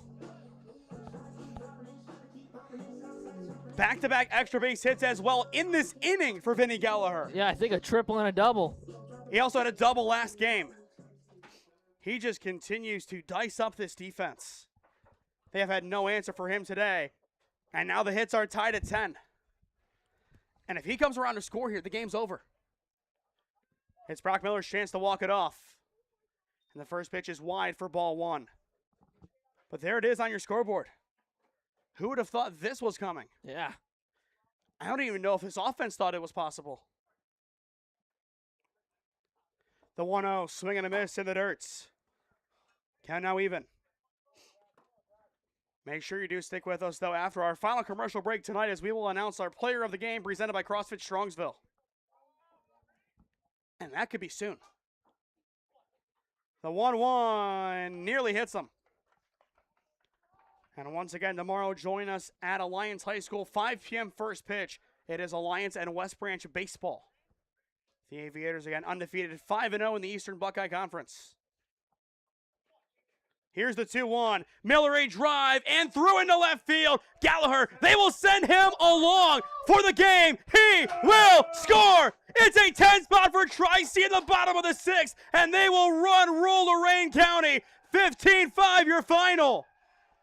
From a tie game to a run rule, you can never underestimate the Tops. Unbelievable. Wow. I mean, yeah. Nothing else you could really say. A circus finish for the Tops. And it's a Freebird kind of night in Parma, Ohio. I'm stunned, Cam. Yeah. Absolutely stunning. Out of nowhere, a run rule, a 10 spot, a kill shot. Tri-C, they get the job done, and they will dance into the night. 15-5 your final. And when we return, we will announce our player of the game presented by CrossFit Strongsville as you are watching college baseball on SmeeSports. Experiencing pain of any kind? Call a timeout and stop by the Healthiest You Chiropractic Center. There, Dr. Max or Dr. Stephanie will provide a top-tier adjustment. Then you'll unwind in their therapy room.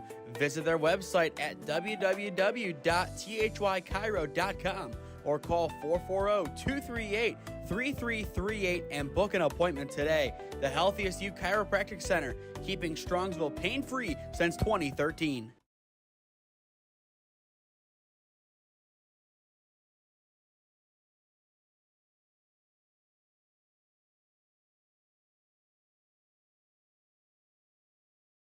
Looking to get in shape and join a great community? Look no further than CrossFit Strongsville. We offer classes taught by our amazing staff of coaches. If going solo is more your speed, stop in for our open gym hours. Visit our website at CrossFitStrongsville.com to learn more and view our schedule. Visit our new location at 12608 Alameda Drive in Strongsville. Strongsville CrossFit, you're worth it. You deserve to be healthier and happier. Life moves fast, and so do the unexpected moments. At the Cohut Insurance Agency, we've got you covered. Whether it's auto, home, renters, or something else, our goal is simple: to protect what matters most to you while saving you time and money. With personalized service and the power of many trusted carriers, we'll find the right coverage for you at the right price. Peace of mind shouldn't be complicated. Give us a call at 330-542-6400 or shoot us an email at david.cohut@twfg.com. Cohut Insurance Agency, our policy is caring.